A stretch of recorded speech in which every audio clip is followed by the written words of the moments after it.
வணக்கம்.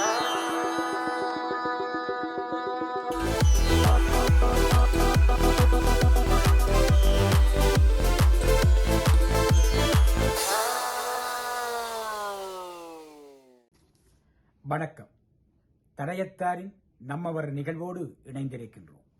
அந்த வகையிலே இன்று நாங்கள் பார்க்க இருப்பது கவிஞர் சேரன் அவர்களுடைய சேரன் படைப்பு உலகம் உறைய மறுக்கும் காலம் எனும் நூல் வெளியீட்டு நிகழ்வோடு இணைந்திருக்கின்றோம். இந்த நிகழ்வானது மே மாதம் 10 2025 மாலை 2:30 மணி அளவிலே ஸ்காப்ரோ பல்கலைக்கழக மண்டபத்திலே இடம்பெற்றது. உறைய மறுக்கும் காலம் எனும் இந்த நூலை ஹரி ராசலட்சுமி எம் பவுசர் அவர்கள் தொகுத்திருக்கிறார்கள். இந்த நூலை லண்டன் சமூகம் இயல் பதிப்பகத்தினர் வெளியிட்டிருக்கிறார்கள். இந்த நிகழ்வுக்கு கனடா வாழ் தமிழ் மக்கள் பெருவாரியாக கலந்து சிறப்பித்திருந்ததையும் பார்க்கக்கூடியதாக இருந்தது. இந்த நிகழ்வுக்கு சிவன் இளங்கோ அவர்களின் தலைமையிலே முதன்மை விருந்தினராக மூத்த எழுத்தாளர் முத்துலிங்கம் அவர்கள் கலந்து கொண்டிருந்தார். இங்கே உரை ஆற்றும் பொழுது தலைமை உரையோடு அதைத் தொடர்ந்து முதன்மை விருந்தினரின் முத்துலிங்கம் அவர்களுடைய உரையும், அதைத் தொடர்ந்து இந்த நூலினுடைய வெளியீட்டுரையை எம் பவுசர் அவர்களும், அதைத் தொடர்ந்து சமூக செயல்பாட்டாளர் துசி ஞானப்பிரகாசம் அவர்களும், மூத்த ஊடகவியாளர் பி விக்னேஸ்வரன் அவர்களும், அதைத் தொடர்ந்து லண்டனிலே இருந்து வருகை தந்திருந்த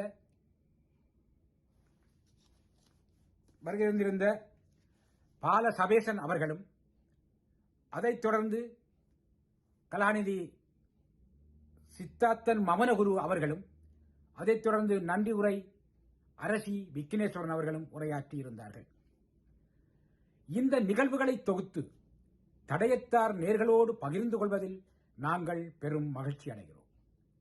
இந்த நேரத்திலே கவிஞர் சேரன் அவர்களுக்கும் இந்த நிகழ்வை ஒழுங்குபடுத்தி நடத்திய சமூகம் இயல் பதிப்பகத்தினருக்கும், அதனுடைய ஸ்தாபகர்களான எம் பவுசர், பால சபேசன், லண்டனிலே இருந்து வருகை தந்தவர்கள் அவர்களுக்கும், இந்த நிகழ்விலே உரையாற்றிய அனைத்து பேச்சாளர்களுக்கும், இந்த நிகழ்விலே கலந்து கொண்டவர்களுக்கும் தடயத்தார் குழு சார்பாக எங்களுடைய அன்பையும் பாராட்டுக்களையும் தெரிவித்துக் கொண்டு நிகழ்வுக்குள்ளே போகும்.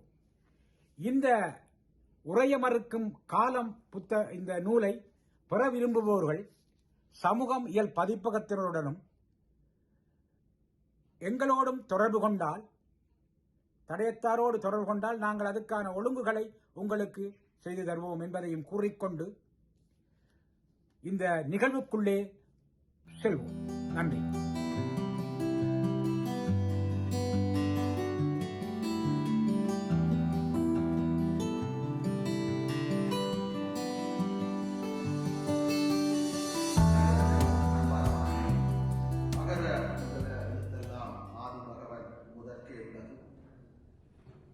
இன்றைய உறைய மறுக்கும் காலம் நூல் வெளியீட்டு நிகழ்ச்சிக்கு வருகை வந்துள்ள உங்கள் அனைவரையும் கவிஞர் பேராசிரியர் சேரன் அவர்கள் சார்பிலும், சமூகம் இயல் பதிப்பகம் எம் பவுசர் அவர்கள் சார்பிலும் வரவேற்பதை மிகவும் மகிழ்ச்சி அடைகின்றேன். எனது பெயர் சிவன் இளங்கோ. நீண்ட காலத்தின் முன் சமூக செயற்பாட்டின் மூலம் கவிஞர் சேரன் அவர்களின் அறிமுகம் கிடைத்தது. அன்றிலிருந்து தமிழ் மொழி, இலக்கியம், வரலாறு, அரசியல் சார்ந்த பல விடயங்களை என்னுடன் பகிர்ந்திருக்கின்றார். அவரிடமிருந்து பல விடயங்களை அறிந்து கொண்டேன், கற்றுக்கொண்டேன். இந்த சந்தர்ப்பத்தில் அவருக்கு எனது மனமார்ந்த நன்றிகளை கூறிக்கொண்டு இன்றைய நூல் வெளியீட்டு நிகழ்ச்சியை மங்கள விளக்கேற்றி ஆரம்பிக்க திருமதி வரதா சண்முகநாதன், மிஸ் ஜோனிகா நாதன், அஞ்சலி சேரன்,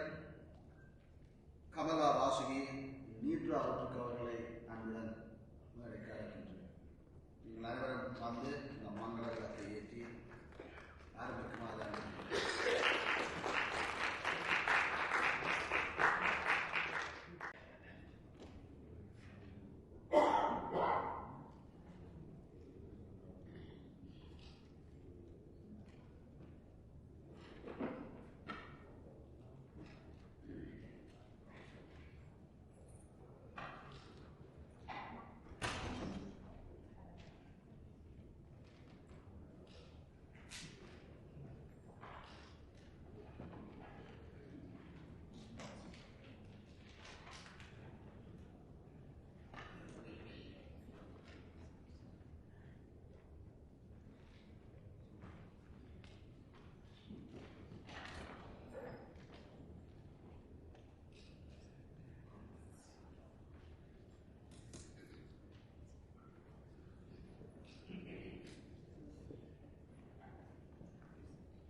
மங்கள விளக்கேற்றிய அனைவருக்கும் எமது அன்பான அக்னாலேஜ்மெண்ட்.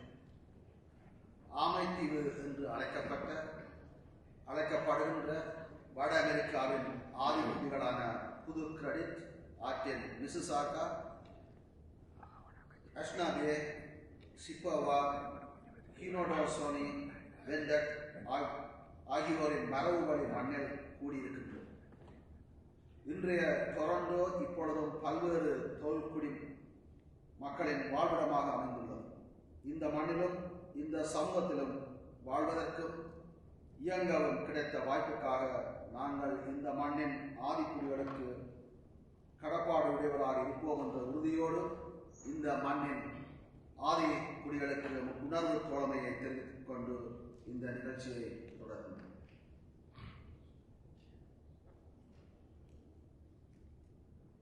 மே மாதம் தமிழ் மக்களின் வரலாற்றில் துன்பம் மிக்க மாதம். 16 வருடங்களுக்கு முன்பு முள்ளிவாய்க்காலில் ஆயிரக்கணக்கான தமிழ் மக்கள் படுகொலை செய்யப்பட்ட மாதம். கொலை செய்யப்பட்ட மக்களின் நினைவாக இன்று மாலை பிரம்டன் நகரில் தமிழின அழிப்பு தூபி ஒன்று திறக்கப்பட உள்ளது. இந்த சந்தர்ப்பத்தில் விடுதலைக்காகவும் சமாதானத்திற்காகவும் உயிர் நீத்த அனைவருக்கும் ஒரு நிமிடம் எழுந்து நின்று மௌன அஞ்சலி செலுத்துமாறு மிகவும் அன்பு.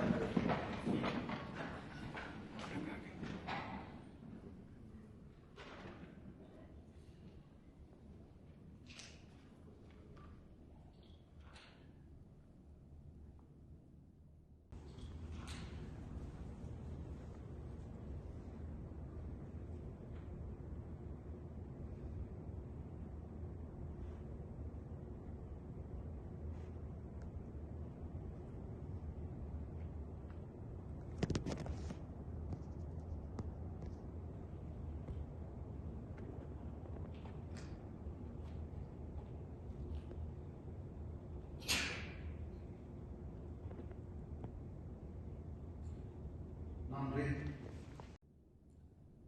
நன்றி.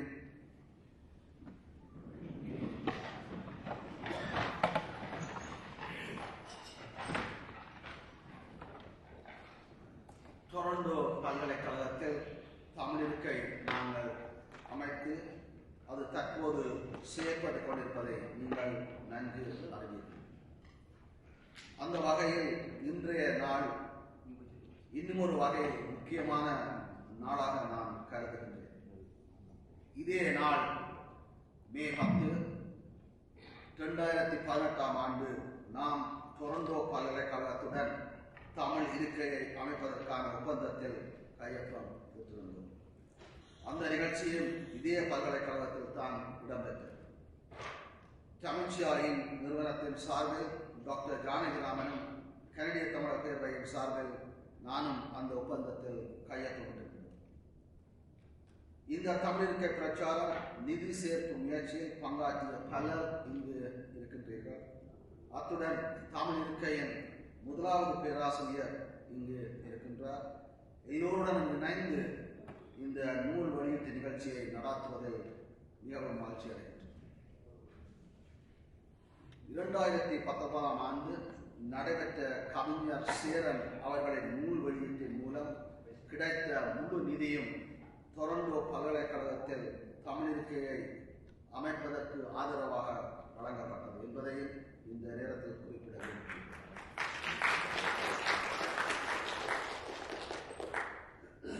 கவிஞர் சேரன் அவர்கள் தனது நூல் வெளியீட்டின் மூலம் கிடைக்கின்ற பணத்தை சமூக நிறுவனங்களுக்கோ சமூக செயற்பாடுகளுக்கோ வழங்கி வருகின்றார். அந்த வகையில் இன்று சேகரிக்கப்படுகின்ற நிதி முழுவதும் சமூக இயல் பதிப்பதற்கு வழங்கப்பட இருக்கின்றது. இது பற்றிய விடயம் உங்கள் அனைவருக்கும் இன்று அறியலாம். ஒரு பல்கலைக்கழகத்தில் பேராசிரியராக இருந்து கொண்டு 50 வருடங்களாக இலக்கிய பணி சமூக உணர்வுடன் கவிஞர் சேரன் அவர்கள் ஆற்றி வருவது மிகவும் பாராட்டப்பட வேண்டிய விடயம். இவர் தமிழிலும் ஆங்கிலத்திலும் இன மேலாதிக்கம், யுத்தம், இன அழிப்பு, இடப்பெயர்வு, அகதி வாழ்வு, ஒடுக்கப்படும் மக்கள் பற்றிய பல துறைகளில் எழுதியுள்ளார். இன்றைய நிகழ்ச்சியின் நாயகன் சேரன் அவர்கள் பல துறைகளிலே சிறந்து விளங்குபவர். இவர் ஒரு கல்விமான், பேராசிரியர், கவிஞர், ஊடகவியலாளர். இவர் எழுத ஆரம்பித்த காலத்தில் இருந்து எந்த ஒரு அடக்குமுறைக்கோ துன்புறுத்தலுக்கோ பயமுறுத்தலுக்கோ அடிபணியாது எழுத்து சுதந்திரத்தையும் கருத்து சுதந்திரத்தையும் பேணி வந்தார். குறிப்பாக இலங்கையில் சட்டர்டே ரிவ்யூ பத்திரிகையில் தனது கருத்துக்களை எழுதிய போது பலரால் பயமுறுத்தப்பட்டு துன்புறுத்தப்பட்ட போதிலும் துணிந்து கருத்து சுதந்திரத்தோடும் எழுத்து சுதந்திரத்தோடும் செய்யப்பட்டு வந்தார். இவரது எழுத்து சுதந்திரத்தை கௌரவித்து இன்டர்நேஷனல் பென் அசோசியேட் இவரது இன் அ டைம் ஆஃப் பேர்னிங் என்ற நூலுக்கு விருது வழங்கியது குறிப்பிடத்தக்கது. கலாநிதி கவிஞர் சேரன் அவர்களின் கவிதைகள் 24 சர்வதேச மொழிகளிலே மொழிபெயர்ப்பு செய்யப்பட்டுள்ளது.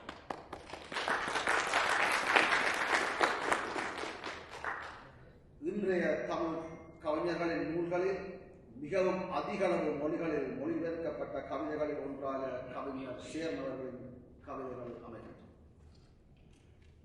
கவிஞர் சேரன் அவர்கள் தனது கவிதா நிகழ்ச்சிகளை பல இலக்கிய அரங்குகளில் United Kingdom, Singapore, America, Indonesia, India, Sweden, Netherlands, Dubai, Mexico ஆகிய நாடுகளில் வழங்கியுள்ளார்.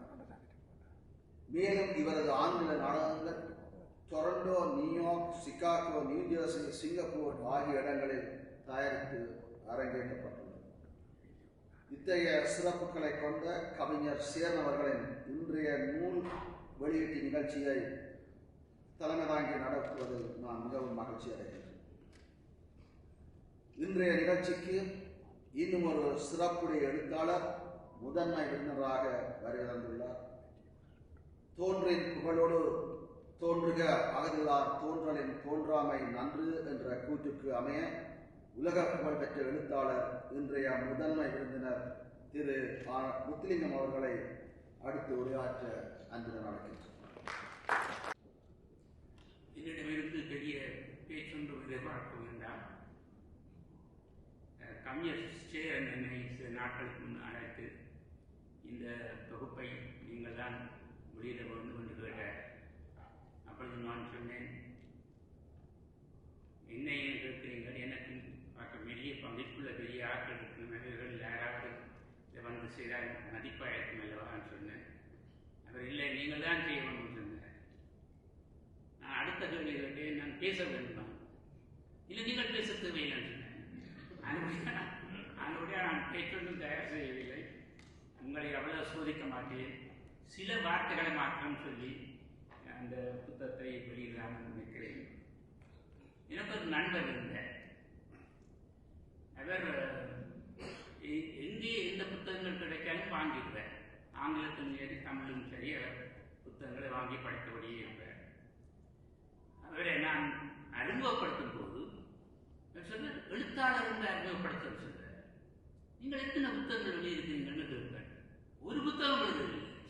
இப்போ நீங்கள் எப்படி எழுத்தாளர் என்று சொல்வீர்கள் என்று பேசும்போது சொன்னார், எழுத்துவதுன்றது சின்ன செயல்பாடு, சும்மா எழுதுவதுதான், சிந்திப்பதுதான் முக்கியம்.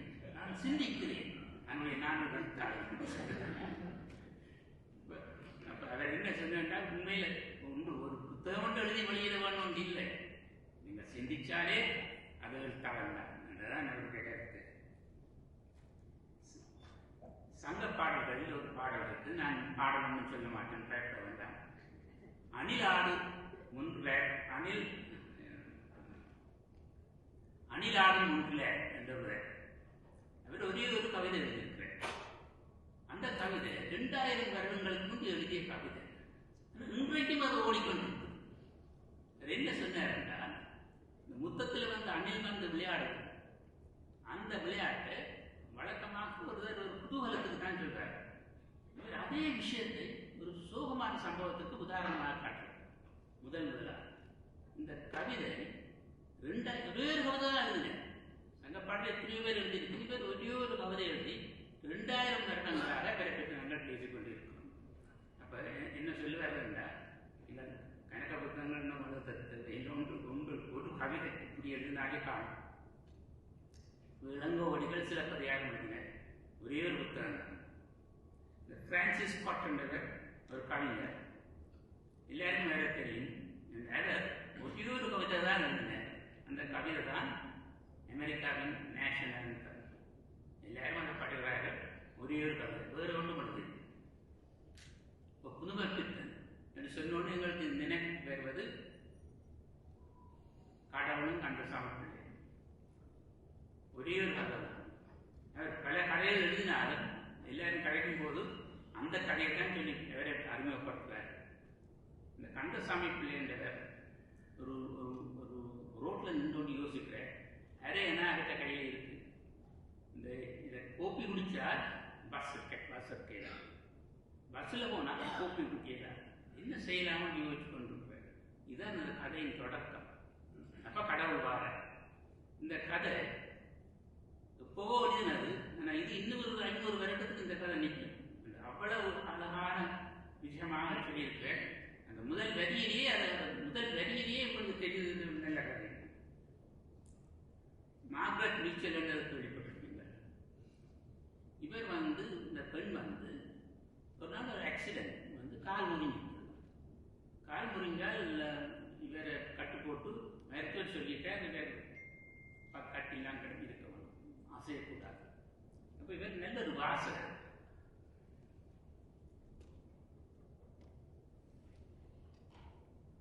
அப்போ இவருக்கு என்னென்றால் புத்தகம். அப்போ கணவன்கிட்ட சொன்னார், எனக்கு புத்தகங்கள் கொண்டு வர. கணவன் போய் புத்தக கடையில் கொஞ்சம் புத்தகங்களை வாங்கணும்னு கொடுத்தார். படிச்சுட்டு இது சரியில்லை, வேறு ஏதாவது புத்தகம் கொண்டாங்க. கணவன் போய் நூலகத்தில் ஒரு 4 புத்தகம் வந்து போட்டேன், அதையும் படிச்சுட்டு சரியில்லை, திருப்பி போகிறேன். போய் அவருக்கு கொண்டு வந்து கொடுத்து இந்த மாதிரி எந்த புத்தகத்தை கொடுத்தாலும் சரியில்லை. அப்போ அவர் சொன்னார், நமக்கு ஒன்றுமே சரியில்லை, நமக்கு விருப்பமான புத்தகத்தை நீரை எழுதுவது தானேன்னு சொன்னார். அப்படி எழுதினதான் கோன் வித் தி விண்ட். அதுக்கு புலிட்சர் பிரைஸ் கிடைச்சது. அது பிறகு படமாக நீங்கள் எல்லாம் பார்த்துருப்பீங்க. என்ன விஷயம் என்ன, அது ஒரு புத்தகம் எழுத இல்லை, இது ஒன்று தான். ஒரு புத்தகத்தோடு அவருக்கு வேர்ல்ட் கிடைச்சு. இந்த புத்தகம் இன்றைக்கு நான் முடியப்போம். இந்த புத்தகம் உரைய மறுக்கும் கால். இதில் 27 பேர் எழுதியிருக்கோம், சேருநட்டுக்கு எழுதியிருக்கிறேன். இதில் நீங்கள் 27 கட்டுரையும் படிக்கிறீங்களோ தெரியாது, ஆனால் கட்டாயம் சாஷா எர்லிங் என்று எழுதின கட்டுரையை மாற்றம் பண்ணியிருந்தார். 44 பக்கம். சேரனை பற்றி முழு விவரமும் அவருடைய கவிதையை பற்றியும் அதன் ஆழத்தை பற்றியும் அழகாக சொல்லியிருக்கிறேன். அதை மாத்திரம் படிச்சிருந்தோம். சேர்ந்து எனக்கு பல வருடங்களாக தெரியும். ஆனால் சேருங்கிறது எனக்கு நினைவுக்கு வருவது ஒன்றுதான். இதை வாசிக்கிறது. அன்றைக்கு காற்றே இல்லை, அலைகளும் இல்லாது செத்து போயிட்டு கடல். மணலில் கால் புதைத்தல் என நடந்து வருகையில் மறுபடியும் ஒரு சூரிய உதயம். இதுதான் சேரன். அவருடைய 2வது சூரிய உதயம் கவிதை. அணிலாடும் முன்றுள்ள கவிதை போல இந்த கவிதைக்கும் அழிவே இல்லை. 2000 வருடங்கள் அது நின்றது போல இந்த கவிதையும் நிற்கிறது. ஒசிமேண்டஸ் என்று சொல்லும்போது எங்களுக்கு ஷெல் நினைவுக்கு வருவார். அதுபோல 2வது சூரிய உதயம் என்று சொன்னால் எங்களுக்கு நினைவுக்கு வருவது சேரன். ஆனால் முக்கியமாக தமிழ் கவிஞர்கள் என்று சொல்லும்போது எனக்கு சேரன் தான் சூரியன்.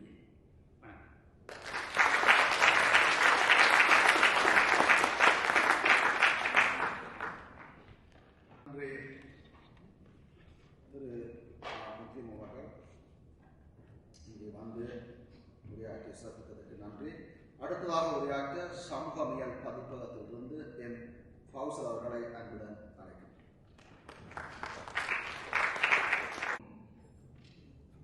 வணக்கம். இந்த நிகழ்வினை சிறப்புற ஒழுங்கு செய்து தலைமையேற்று வழிநடத்திக் கொண்டிருக்கின்ற நண்பர் சிவன் இளங்கோவன் அவர்களே,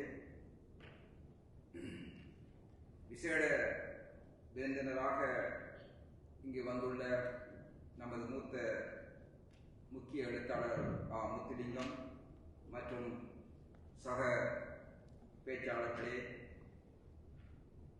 அழைப்பினை ஏற்று வந்துள்ள அனைத்து விருந்தினர்களே, தோழர்களே, கவிஞர் கல்வியலாளர் சேரன் அவர்களே, உங்கள் அனைவருக்கும் மாலை வணக்கம்.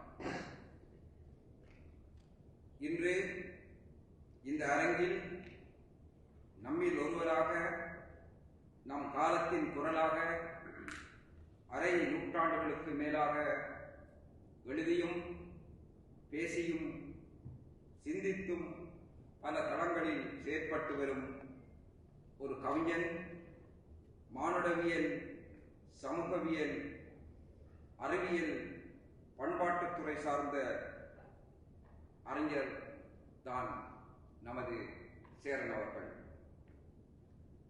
கவிஞர் சேரனின் படைப்புகள் பற்றிய ஒரு தொகுப்பு நூலை நாம் எல்லோரும் சேர்ந்து இந்த அரங்கில் வெளியிட்டு வைப்பதில் உண்மையில் மிக்க மகிழ்ச்சி அடைகின்றோம்.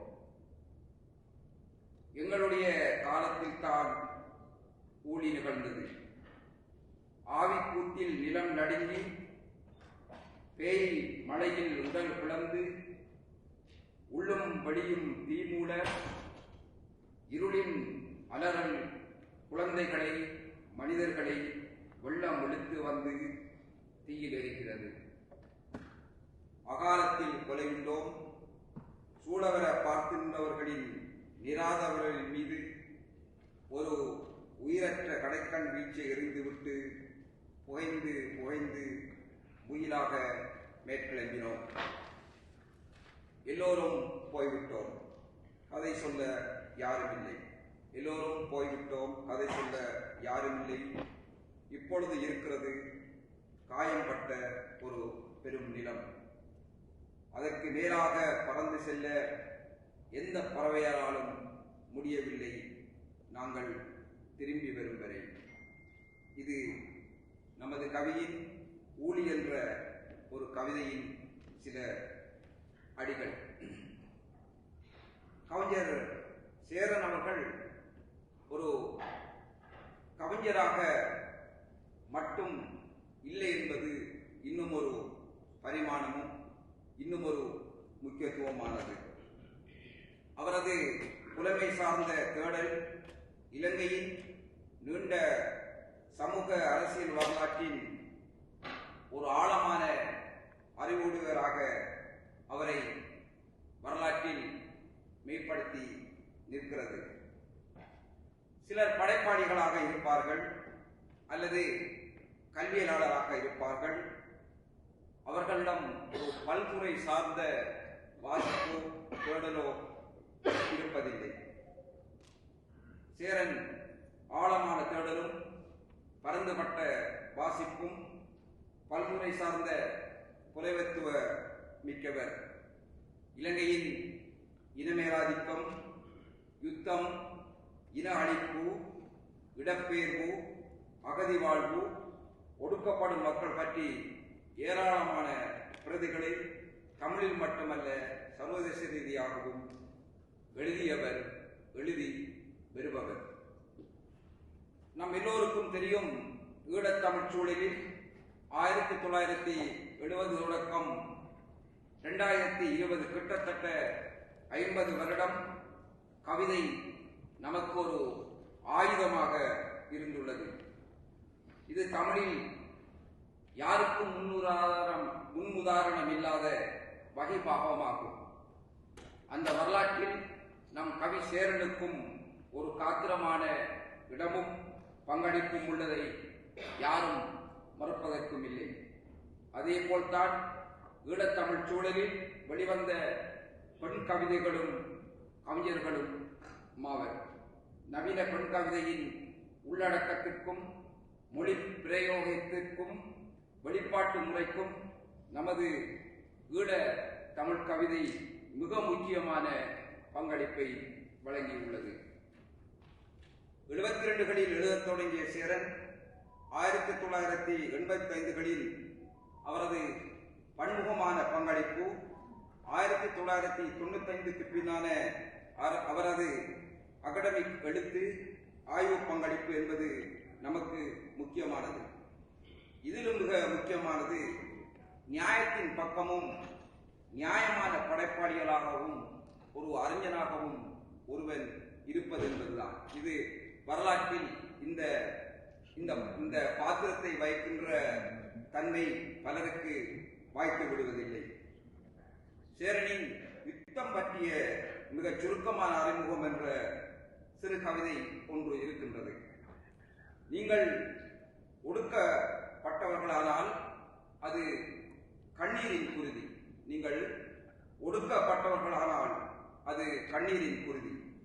நீங்கள் ஒடுக்குவர்களானால் அது குருதியின் கண்ணீர். நீங்கள் ஒடுக்குவர்களானால் அது குருதியின் கண்ணீர். பேராசிரியர் சாசா இபெலின் சொல்வதைப் போலவே மனிதராக இருப்பதன் அர்த்தம் என்ன என சேரன் நிரூபித்துள்ளார் என அவர் தனது ஆய்வில், தனது தேடலில் ஒரு மேற்கத்திய கல்விப்புலம் சார்ந்த நீண்ட இலக்கிய சமூக வாசிப்புள்ள பேராசிரியர் குறிப்பிடுகின்றார். உண்மை அதுதான். முதலில் நாம் ஒரு நல்ல மனிதனாக இருப்பது என்பது மிக முக்கியமானது. இப்படியான ஒரு பங்களிப்பாளனுக்கு சமூக மனிதர்களாகிய நாம் என்ன கைமாறைத்தான் செய்துவிட முடியும்?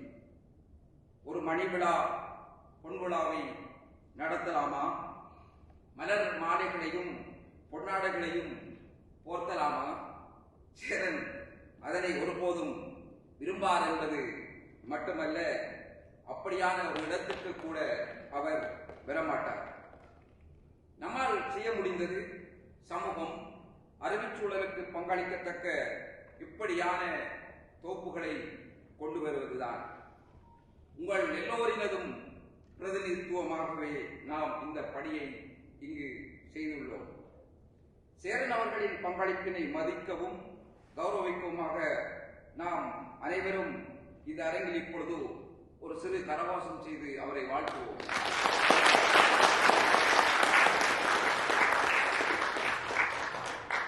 இப்படியான தோப்புகளை சேரன் போன்றவர்களுக்கு மட்டும்தான் கொண்டு வர முடியுமா என நீங்கள் கேட்கலாம். ஆம், உண்மையில் அப்படித்தான் அதற்கு சாத்தியமான வழிவகைகள் இருக்கின்றது. ஏனென்றால் நமது படைப்புச் சூழலில் படைப்பாளிகள் பற்றி விரிவான ஆய்வுகள், விரிவான எழுத்துகள் வந்ததில்லை.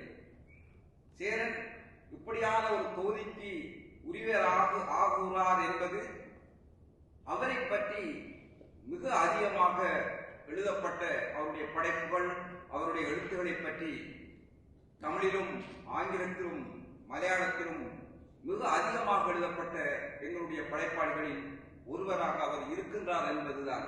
ஒரு தோப்புக்கு ஒரு உள்ளடக்கம் ஒன்று அது இருக்கின்றது. அது ஒன்று ரெண்டு பேருக்குத்தான் நமது ஈழத்தமிழ் சூழலில் சாத்தியமான விடயமாக இருக்கிறது. இது ஒரு துரஷ்டவசமான நிலை. முத்துலிங்கம் அவர்கள், சோபா சக்தி அவர்கள் என்று நாங்கள் குறிப்பிட்டு சொல்லலாம். ஒரு படைப்பை பற்றி, ஒரு படைப்பாளியை பற்றி மிக விரிவான ஆய்வுகள், எழுத்துக்கள் வாய்க்கப்பட்டவர்கள் இல்லை. இது நமது ஈழத்தமிழ் சூழலில் விமர்சனத்திற்கும் ஆய்வு முறைகளுக்கும் இருக்கின்ற மிகப்பெரும் குறைபாடு ஆகும். இந்த இடத்திலும் இந்த தொகுப்பிலும் சேரனின் கவிதைகள், எழுத்துக்களை பற்றி இங்கு நாம் பேசுவதென்பது அல்லது ஆய்வு செய்வதென்பது அல்லது தொகுப்பதென்பது அவரை பற்றி மட்டும் பேசுவது என்பதாக ஒருபோதும் அமைந்து விடாது என்பதே உண்மை.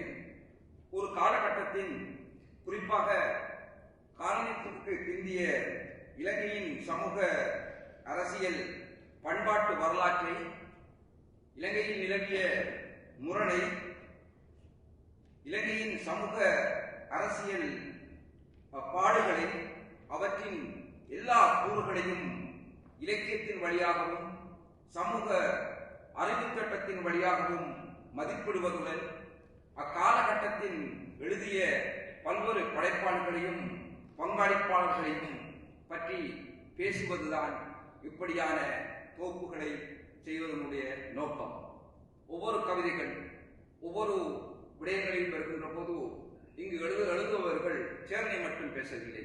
அந்த காலகட்டத்தில் எழுதிய பல்வேறு எழுத்தாளர்களை பற்றி சொல்கிறார்கள். அந்த காலத்தில் நிலவிய பல்வேறு போக்குகளை பற்றி சொல்கின்றார்கள். ஆகவே இந்த தொகுப்பை நீங்கள் படித்தீர்களானால் கிட்டத்தட்ட ஒரு 50-60 வருட ஈழ தமிழ் சூழலில் நிலவிய அரசியலை, அதன் போக்குகளை மிக தெளிவாக புரிந்து கொள்வதற்கு இலக்கியத்தின் வழியாகவும் சமூக ஆய்வின் வழியாகவும் இந்த நூல் ஒரு முக்கிய ஆவணமாக இருக்கும். இறுதியாக எமது சமூகியல் பதிப்பகத்தின் பதிப்பு பணி குறித்து சில வார்த்தைகள் சொல்லி அந்த பேச்சை முடித்துக் கொள்கிறேன். எமது இந்த பணிக்கு என்றும் பக்கபலமாக இருப்பவர் நண்பர் சேரன். இந்த தொகுப்பின் மூலம் கிடைக்கும் முழு நிதியையும் அவர் எமது பணிக்கு பெற உள்ளார். நாம் ஏற்கனவே 24 நூல்களை வெளியிட்டுள்ளோம். இங்கு நாங்கள் அதை காட்சிப்படுத்தியிருக்கின்றோம். அந்த நூல்கள் இந்த அரங்கில் உள்ளது. மேலும் 12 நூல்கள் பதிப்பு பணி உள்ளது. இதில் மிக குறிப்பாக ஈழத்து பெண் எழுத்தாளர்களின் கிட்டத்தட்ட 1970 தொடக்கம் 2020 50 ஆண்டு காலத்தில் எழுதிய எழுத்தாளர்களின் சிறுகதை தொகுதிகளை 3 பகுதிகளாக நாங்கள் போக்குகின்ற பணியில் இப்பொழுது இருக்கின்றோம். மற்றும் ஒரு தொகுதியாக நமது மூத்த எழுத்தாளர்களான 12 பேரின் படைப்பு, வாழ்க்கை பற்றிய 16 தனித்தொகுதிகள் வெளிவர இருக்கின்றன. கலையரசின் தொடக்கம்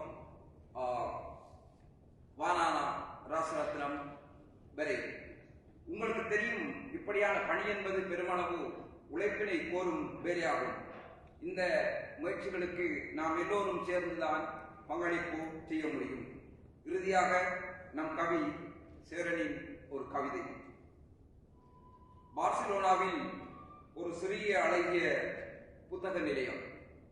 பார்சிலோனாவில் ஒரு சிறிய அழகிய புத்தக நிலையம். கவிதை நிகழ்த்திய பின் இறங்குகிறேன், காலடி தளர்கிறது. உங்களிடம் ஒரு கேள்வி கேட்கலாமா? உங்களிடம் ஒரு கேள்வி கேட்கலாமா? 3 ஆண்டுகள் முன்பு என்பதால் கேட்டவரின் முகம் முற்றாக நினைவில் இல்லை. அவரின் வாசனை மட்டுமே தெரியும். கேளுங்கோ. இவ்வளவு அவலம், இனப்படுகொலை, சொற்கள் தாங்காத துயரம், இவற்றின் நடுவே எங்கிருந்து வருகிறது புன் சிரிப்பு? நன்றி.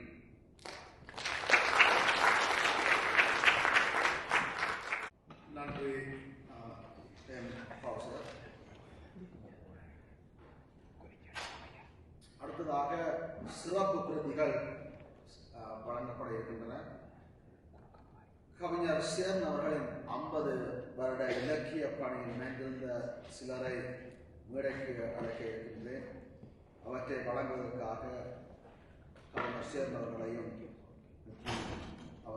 கேட்கின்றேன். முதலாவது சிறப்பு பிரதியை பெறுவதற்காக திரு சோழன் உருத்திரமூர்த்தி, திருமதி கல்பனா சோழன் அவர்களை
கருப்பு ஜூலையின் 25ஆம் ஆண்டிலிருந்து ஊரில் பொருட்டு 2008ஆம் ஆண்டிலே கனடிய தமிழர் பேரவை பன்முகப்பட்ட நிகழ்வுகளை டொரண்டோவின் பல பாகங்களிலும் ஒழுங்கு செய்திருந்தது.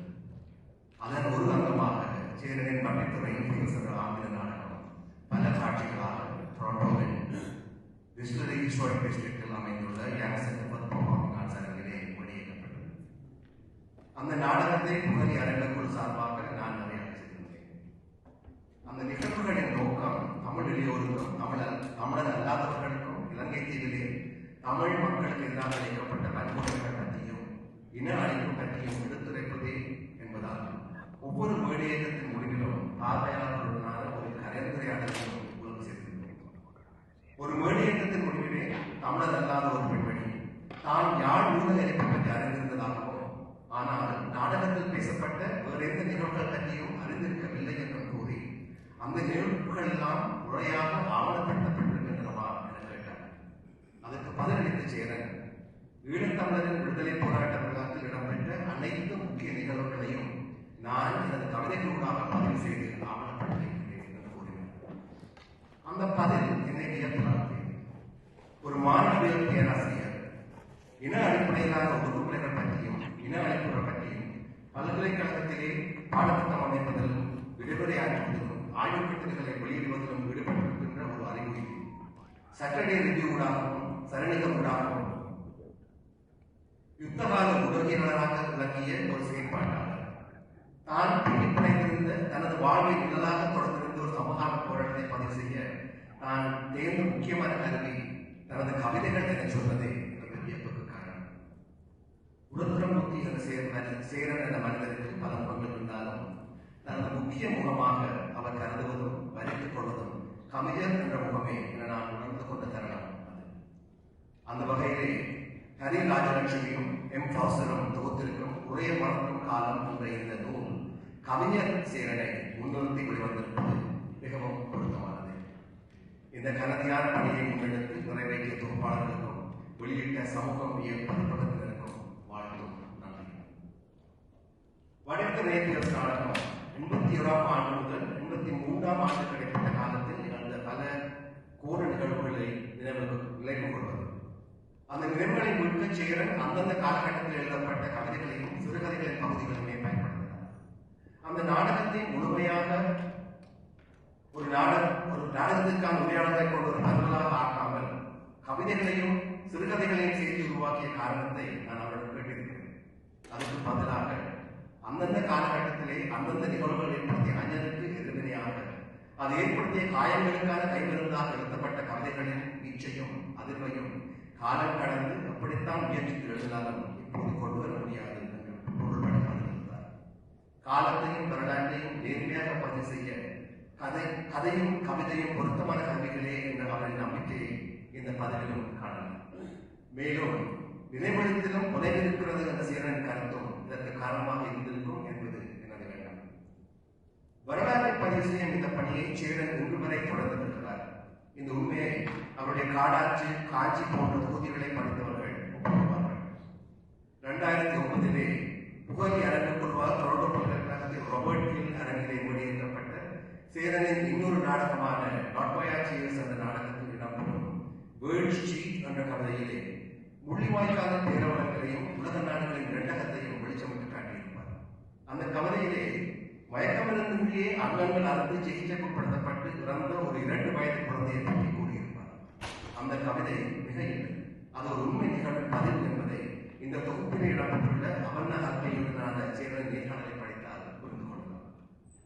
70களிலே கவிஞராக கவர்ந்த சேரன் அன்று முதல் இன்று வரை நமது காலத்தின் நியாயபூர்வமான பொருளாக இருந்து வருகிறார் என இந்த நூலின் தொகுப்பாளர்களும் பதிப்பாளர்களும் முன்மொழிவதையே கருணாகரனும் இந்த தொகுதியில் இடம்பெற்றுள்ள ஒரே முடியா காலம் என்று தனது ஒரு கட்டுரையை வழிமொழிந்து இது அவர் தானாக ஏற்றுக்கொண்ட சிலுவை தார்மீக அடிப்படையிலான பொறுப்பேற்றல் என கூறுகிறார்.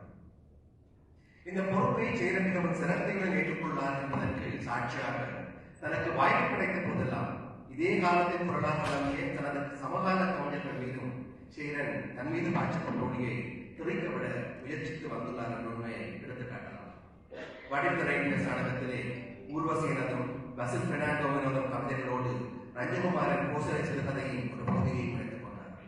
நாட் பை ஆர் சியர்ஸ் என்ற நாடகத்திலே சேரனின் கவிதைகளுக்கு சமமாக புதுவை ரத்னதுரையின் கவிதைகளும் வாயஸ் ஜெயபாலன் கவிதைகளும் இடம்பெற்றிருக்கும். 2012ஆம் ஆண்டிலே எழுத்தாளர் ஆனாமத்திலிங்கம், பேராசிரியர் செல்வா கனகநாயகம், கவிஞர் சேரன் ஆகியோரை முன்னிறுத்தி டொரண்டோஸ் தமிழ் லிட்டரரி வாய்ஸஸ் என்ற நிகழ்ச்சியை டொரண்டோ பொது நூலகம் தனது மெல்பர்ன் நூலக அரங்கிலே ஒழுங்கு செய்திருந்தது. அங்கே நிகழ்த்தப்பட்ட ஆட்களிலே சேரனின் கவிதைகளோடு டொரண்டோ வாசியான கவிஞர் திருவாளவனின் கவிதையும் இடம்பெற்றது.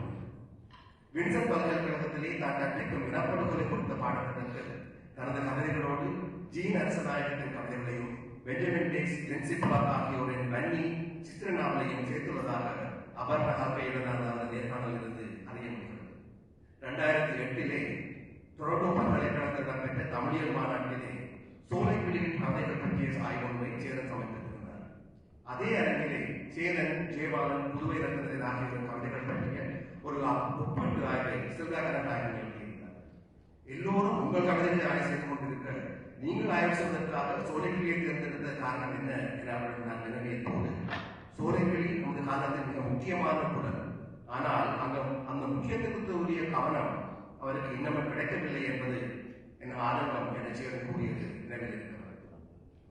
சேரன் மேற்கொண்டு வந்துள்ள இந்த செயற்பாட்டின் தாக்கமும் ஒரு படைப்பாளியின் படைப்பு குறித்து வெளிவந்தவற்றை தோக்கும் போது அந்த படைப்பாளி மட்டுமல்ல அக்காலத்தில் எழுதிய எழுத்தாளர்களும் பதிவு செய்யப்பட்டு விடுகிறார்கள் என கூறும் இந்த நூல் தொகுப்பாளர்களின் நோக்கமும் ஒத்திருப்பதை காண முடிகிறது. நமது காலத்தை பதிவு செய்ய சேரன் கவிதைகளை தேர்ந்தெடுப்பதற்கு இன்னொரு காரணம் கவிதையை ஒரு மொழியின் உச்ச வடிவம் என நம்புவதே என கூறலாம். இந்த கருத்தை சேரன் பல இடங்களிலே பதிவு செய்துள்ளார். பன்மொழி பெற்றிருக்கும் அவர் கவிதைகளை தன்னால் தமிழில் மட்டுமே எழுத முடியும் என்றும் ஆணித்தரமாக பதிவு செய்துள்ளார். அவரின் இந்த தமிழ் மொழி மீதான பற்றும் ஆளுமையுமே என் தாய்மொழியில் செயற்படும் இலக்கிய ஆர்வலன் என்ற வளவில் என்னுடைய ஆர்வமெல்லாம் கவிதையின் அழகியல் குறித்து அந்ததான் என இந்த தொகுப்பில் இடம்பெற்றுள்ள தனது கட்டுரையை பதிவுள்ள யுவன் சந்திரசேகரை சேரனின் காஞ்சி உலகளாவிய ஒரு கவித்தருணம் என சிலாகிக்க வைக்கிறது. அந்த வகையிலே வரலாற்று பதிவு என்பதற்கு அப்பால் தமிழின் செழுமையை ஊடுகடத்தவும் அதனால் வரலாற்றில் தமிழோடு வாழவும் சேரனின் கவிதைகளால் முடிகிறது. இதன் மூலம் நமது காலத்தின் குரல் காலம் கடந்து ஒலிக்கும் என்ற நம்பிக்கை படைக்கிறது. அது உரைய மறக்கும். சேரன் என்ற பெயரும் அவர் கவிதைகளின் சில வரிகளும் நான் பள்ளி மாணவனாகவும் சேரன் பல்கலைக்கழக மாணவனாகவும் இருந்த 80களின் முற்பகுதியிலேயே எனக்கு அறிமுகமாயிருந்தன. ஆனால் சேரனின் நேரடி அனுபவம் எனக்கு கிடைத்தது 2001ஆம் ஆண்டு மனவழி கலையாட்டு குழுவின் செல்வ நிறையாட்டையில் வெளியேறிய மகாகவியின் புதியொரு வீட்டு நாடகத்தில் நான் மாயனாக நடத்தினார். அதே ஆண்டில் உலக தமிழர் இயக்கத்தின் தமிழ் கலை தொழில்நுட்ப கல்லூரி தமிழ்நாட்டின் மனோன்மணியம் சுந்தரனார் பல்கலைக்கழகத்துடன் இணைந்து தமிழில் பட்ட படிப்பை தொடர்ந்து ஆரம்பித்த போது அதில் பேராசிரியராக பணியாற்ற நினைத்து கொண்ட சீரனுக்கும் கல்லூரியிலே நிர்வாக குழுவில் கொண்டாடிய எனக்குமான உறவு விரிவடைந்தது. அந்த உறவு நட்பாக வளர்ந்தது. 2008ஆம் ஆண்டு அரபுதுலா பற்றி ஒரு நாடகத்தை உருவாக்கவென என்னையும் சீரனையும் கணினி தமிழ் பேரவை உரிமை அளிக்க போது அந்த நட்பு இன்று வரை தொடரும். இந்த 40க்கும் மேற்பட்ட ஆண்டுகளிலே எங்கள் இருவருக்கும் இடையிலான ஒவ்வொரு உறவு நிலைகளின் ஊடாக எனது காலத்தின் குரலாக மட்டுமல்லாமல் அவ்வப்போது எனது மனச்சாட்சியின் குரலாகவும் சீரன் இருந்து வந்துள்ளார். அதற்காக எனது நன்றியை கூறி அன்பு பாராட்டி அமைகிறேன். வணக்கம்.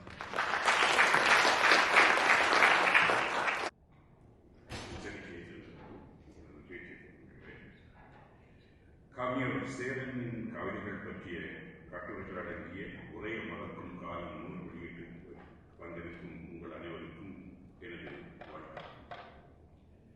நான் எனது வாழ்க்கையிலே கவிதை எழுதியதில்லை. எப்போதும் மரியாதையுடன் கவிதை துறையை எட்டு நின்றே பார்த்திருக்கிறேன். ஏனெனில் கவிதை எழுதுவது என்பது ஒரு விசேட கடமை. கவிதைகளை எல்லோராலும் எழுதிவிட முடியாது என்பது எனது நிலைப்பாடு. எமது கல்லூரி நாட்களில் உயர் வகுப்புகளில் பாரதியார் பாடல், கம்பராமாயணம், மகாபாரதம் முதலிய எமக்கு கற்பிக்கப்பட்டன.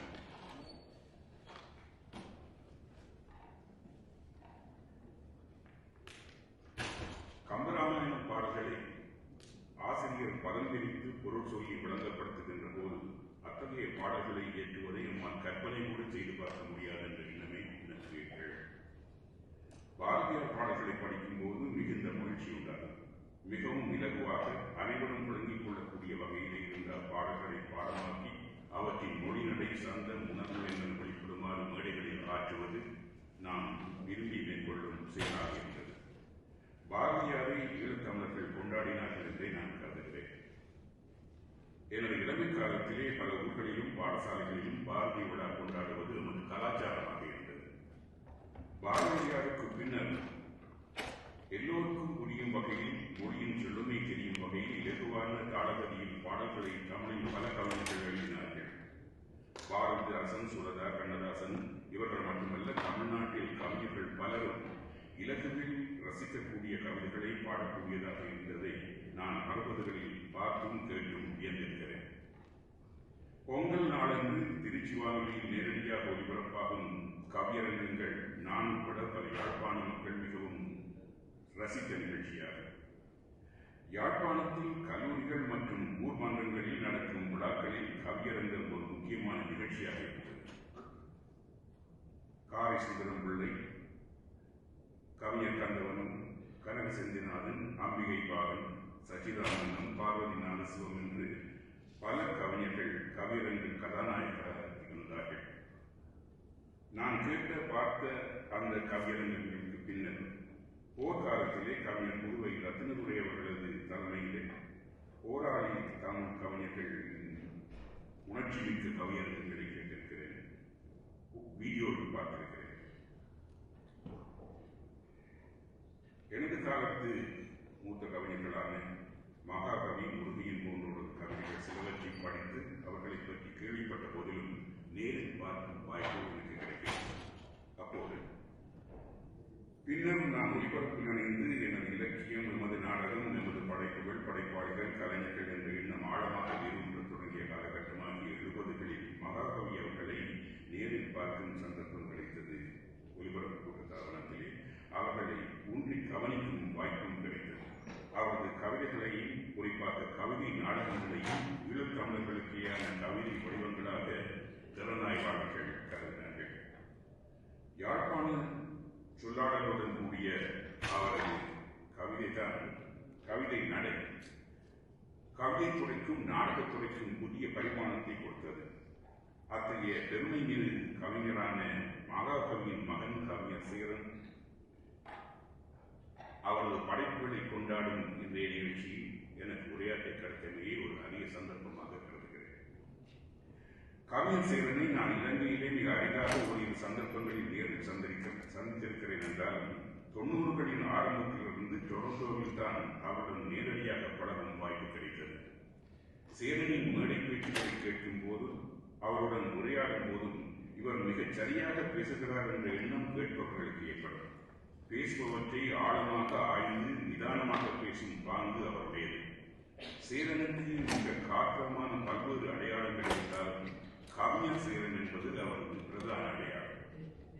ஈழத்திலே 70களின் காலகட்டம்தான் புது கவிதை என்ற வடிவம் பரவலாக அறிமுகமாக தொடங்கியது என்று நினைக்கிறேன்.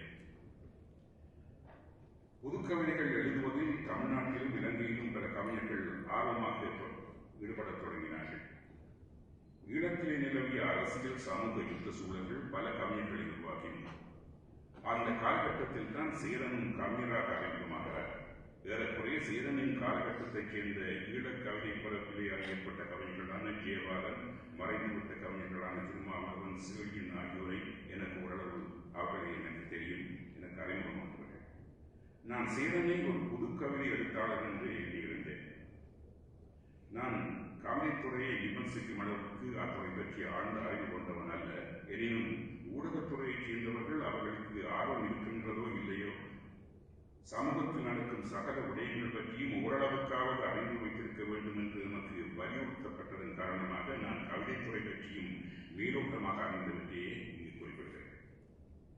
பாரதியார், பாரதிதாசன் மற்றும் அவர்களை பின்பற்றி சகல கவிஞர்களும் ஈழத்தில் மகாகவி முதல் அப்போது கவியரங்குகளில் பங்கு பற்றிய கவிஞர்கள் பெரும்பாலானவர்கள் வெகுஜனங்களுக்கு புரியும் விதத்தில் கவிதைகள் எழுதினார்கள் என்றால் அவர்கள் கவிதை இலக்கணத்தை மீறவில்லை என்று திறனாய்வாளர்கள் சொல்வார்கள். அது ஒரு மிக முக்கியமான விடயம். ஒவ்வொரு கலைக்கும் என் விளையாட்டுக்கும் கூட அவற்றுக்கான விதிகள், கட்டுப்பாடுகள் இருக்கின்றன. அந்த விதிகளுக்கு உட்பட்டு ஒரு கலையிலோ விளையாட்டிலோ ஈடுபடுபவர்கள் வெற்றி அடைகிறார்கள், ஓய்வெடுக்கிறார்கள். விதிகளை மீறி அவற்றில் ஈடுபட முடியாது. உதாரணமாக பரதநாட்டியத்தை எடுத்துக்கொண்டால் அதற்கான விதிகளுக்கு உட்பட்டு ஆடினால்தான் அது பரதநாட்டியம். புதுமைகள் செய்கிறோம் என்று விதிகளை மீறி வேறு விதமாக ஆடும்போது அது இவ்வளவுதான் சிறப்பாக இருந்தாலும் அதை பரதநாட்டியம் என்று சொல்ல முடியாது. அதை வேறு ஒரு பெயர் கொண்டுதான் அழைக்க வேண்டும். அதன் அடிப்படையில் கவிதைக்கு அடிப்படையான இலக்கணங்கள் பற்றி அதிக அக்கறை கொள்ளாமல் அதன் மற்ற அம்சங்களான உணர்வுகள், கருத்துக்களை மிக ஆழமாகவும் கவனமாக தேர்ந்தெடுத்த சொற்களை மிக சிக்கனமாக பாவித்தும் இயற்றப்படுவதுதான் புது கவிதைகள் என்ற விளக்கம் ஏற்றுக்கொள்ளக்கூடியது. புது கவிதைகள் வெகுஜனங்களுக்கானவை அல்ல. அவற்றில் ஒரு குறிப்பிட்ட அறிவுநிலை அல்லது மேம்பட்ட அறிவுநிலை உள்ளவர்களே புரிந்து கொள்வார்கள் என்ற எண்ணமே எனக்கு இருந்தது. சேரனின் கவிதைகள் பற்றி ஒவ்வொரு காலகட்டங்களில் பல்வேறு விற்பனர்கள் எழுதிய விமர்சன கட்டுரைகளின் தொகுப்பாகிய உரைய மறுக்கும் காலம் என்ற கவித்துவமானதும் அர்த்தம் பொதிந்ததுமான தலைப்பை கொண்ட இந்த நூலை படிக்கும் போதுதான் புது கவிதை பற்றிய என் புரிதல் மாறத் தொடங்கியிருக்கிறது. இந்நூலை முற்றாக படிக்க வேண்டும் என்ற ஆர்வம் ஏற்பட்ட போதிலும் நமக்கு அனைவருக்குமே உள்ள பிரச்சனையாகிய நேர பற்றாக்குறை காரணமாக மேலோட்டமாக தெரிவு செய்த சில கட்டுரைகளை படித்தேன். குறிப்பாக முத்துலிங்கம் அவர்கள் குறிப்பிட்ட சாசாபியின் கட்டுரையை படித்தேன். மிக அருமையான கட்டுரை. அந்த கட்டுரை எவ்வளவு சிறப்பாக இருந்ததோ அதே அளவு சிறப்பாக நவம் அவருடைய மொழிபெயர்ப்பு கொண்டிருந்தது. அவருக்கு நான் பாராட்டுகிறேன். இந்த ஆகிய நூலை தொகுத்து நமக்கு அளித்திருக்கும் ஹரி ராஜலட்சுமி அவர்களுக்கும் எம் ஹவுசர் அவர்களுக்கும் எனது நன்றி. சேரன் என்னை விட 10 வயது இளையவர். இருந்த போதிலும் நாம் வளர்ந்த பிரதேசமும் சமூக அரசியல் சூழலும் ஒன்று என்ற வகையிலே எம்மை சமகாலத்தவர்கள் என்று குறிப்பிடலாம் என்று கருதுகிறேன். சுந்தர ராமசாமி அவர்கள் சேரனின் கவிதைகளை இயற்கை, காதல், போர் என்ற 3 வகைகளுக்குள் அடக்குகிறார். மேலும் சேரனை பற்றி குறிப்பிடும் போது இயற்கையின் உபாசகன், நித்திய காதலன், இடையராத போராளி என்கிறார். இங்கே நான் சேரனின் போர் கவிதைகள் சிலவற்றை பற்றி சுருக்கமாக பேசப் போகிறேன். 70களின் பிற்பகுதி ஒரு 15 வயது பையனாக சேரன் கவிதைத்துறையில் ஈடுபடத் தொடங்கிய காலம். இலங்கையில் தமிழர் பிரச்சனை உச்சத்தை நோக்கி நகரத் தொடங்கிய இந்த காலகட்டம். எமது வயதத்தவர்கள் எல்லோரும் மிக அக்கறையுடனும் கவலையோடும் ஈழத் ஈழத்தமிழ் பிரச்சனைகளை உற்று நோக்கிய காலம்.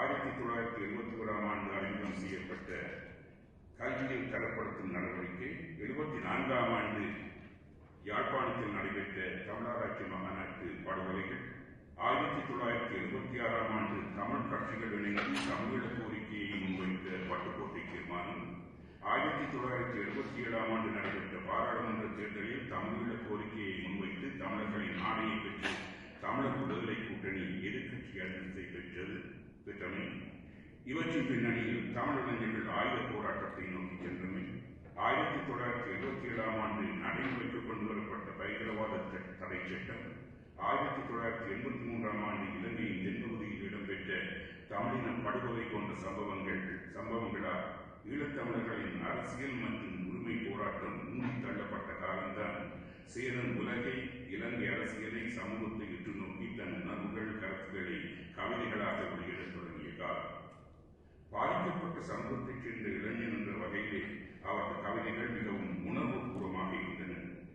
சேரனின் கோபம் கொப்பளிக்கும் கவிதை ஒன்றை இந்நூலில் சுட்டிக்காட்டுகிறார் சோபா என்று அறியப்படும் கவிஞர் சோழண்ணா பத்மநாதன் அவர்கள். காற்றாகியில் கடலாகி அலைவீசு, போரிடும் நம் தோழர்களின் வேட்டொலிக்கு புறங்காட்டி தோற்றோடும் இராணுவத்தின் அவல குரல்களின் மேல் உனதும் உன்னை போன்ற ஏராளம் மக்களதும் நினைவுக்கு சாசனத்தை இந்நிலத்தில் நாம் பொறிப்போம். காற்றாகினில் கடலாகி அலைவீசு, போரிடும் நம் தோழர்களின் வேட்டொலிக்கு புறங்காட்டி தோற்றோடும் இராணுவத்தின் அவல குரல்களின் மேல் உனதும் உன்னை போன்ற ஏராளம் மக்களதும் நினைவுக்கு சாசனத்தை இந்நிலத்தில் நாம் பொறிப்போம். கேதீஸ்வரன் என்ற தன் நண்பன் இலங்கை இராணுவத்தால் சுடப்பட்டு இறந்த சோகத்திலும் கோபத்திலும் சேரன் எழுதிய ஆரம்ப கால கவிதைகளில் ஒன்று என்று நினைக்கின்றேன். இந்த கவிதை சேரனுக்குள் ஒரு மரபு கவிஞர் இருப்பதை இனங்காட்டுவதாக சோவண்ணா பத்மநாதன் அவர்கள் குறிப்பிடுகிறார். மரபு கவிதைகளையும் புது கவிதைகளையும் எழுதும் சேரனின் ஆற்றலை பல விமர்சகர்கள் இந்த நூலிலே ஆங்காங்கே விபரித்திருப்பதை பார்க்க முடிகிறது. எந்த கலை வெளிப்பாடுகளிலும் இலக்கணத்தை தெரிந்து கொண்டு அவற்றை நிறுவவர்களை எந்தவித அடிப்படையும் தெரியாத ஏதோ ஒன்றை செய்து அந்த மக்களின் ஆதரவை பெற்றுவிட்டால் இலக்கணத்தை நிறுவும் புரட்சியாளர்கள் என்று பெயரிடப்பவர்களையும் நாம் பார்க்கிறோம். ஆனால் சேரன் மரபு கவிதைகளையும் புது கவிதைகளையும் புனையக்கூடியவர் என்பது அவருக்கு பலமாக இருந்தது. சேரனின் அதிகம் பேசப்படும் ஆரம்பகால கவிதை தொகுதிகளில் ஒன்றாகி இரண்டாவது சூரிய உதயத்தில் இடம்பெற்றுள்ள கவிதைகள் 3 முக்கியமான பொருட்களை பேசுவதாக காலம் சென்ற பேராசிரியர் கார்த்திகேச சிவத்தம்பி அவர்கள் கூறியிருக்கிறார்.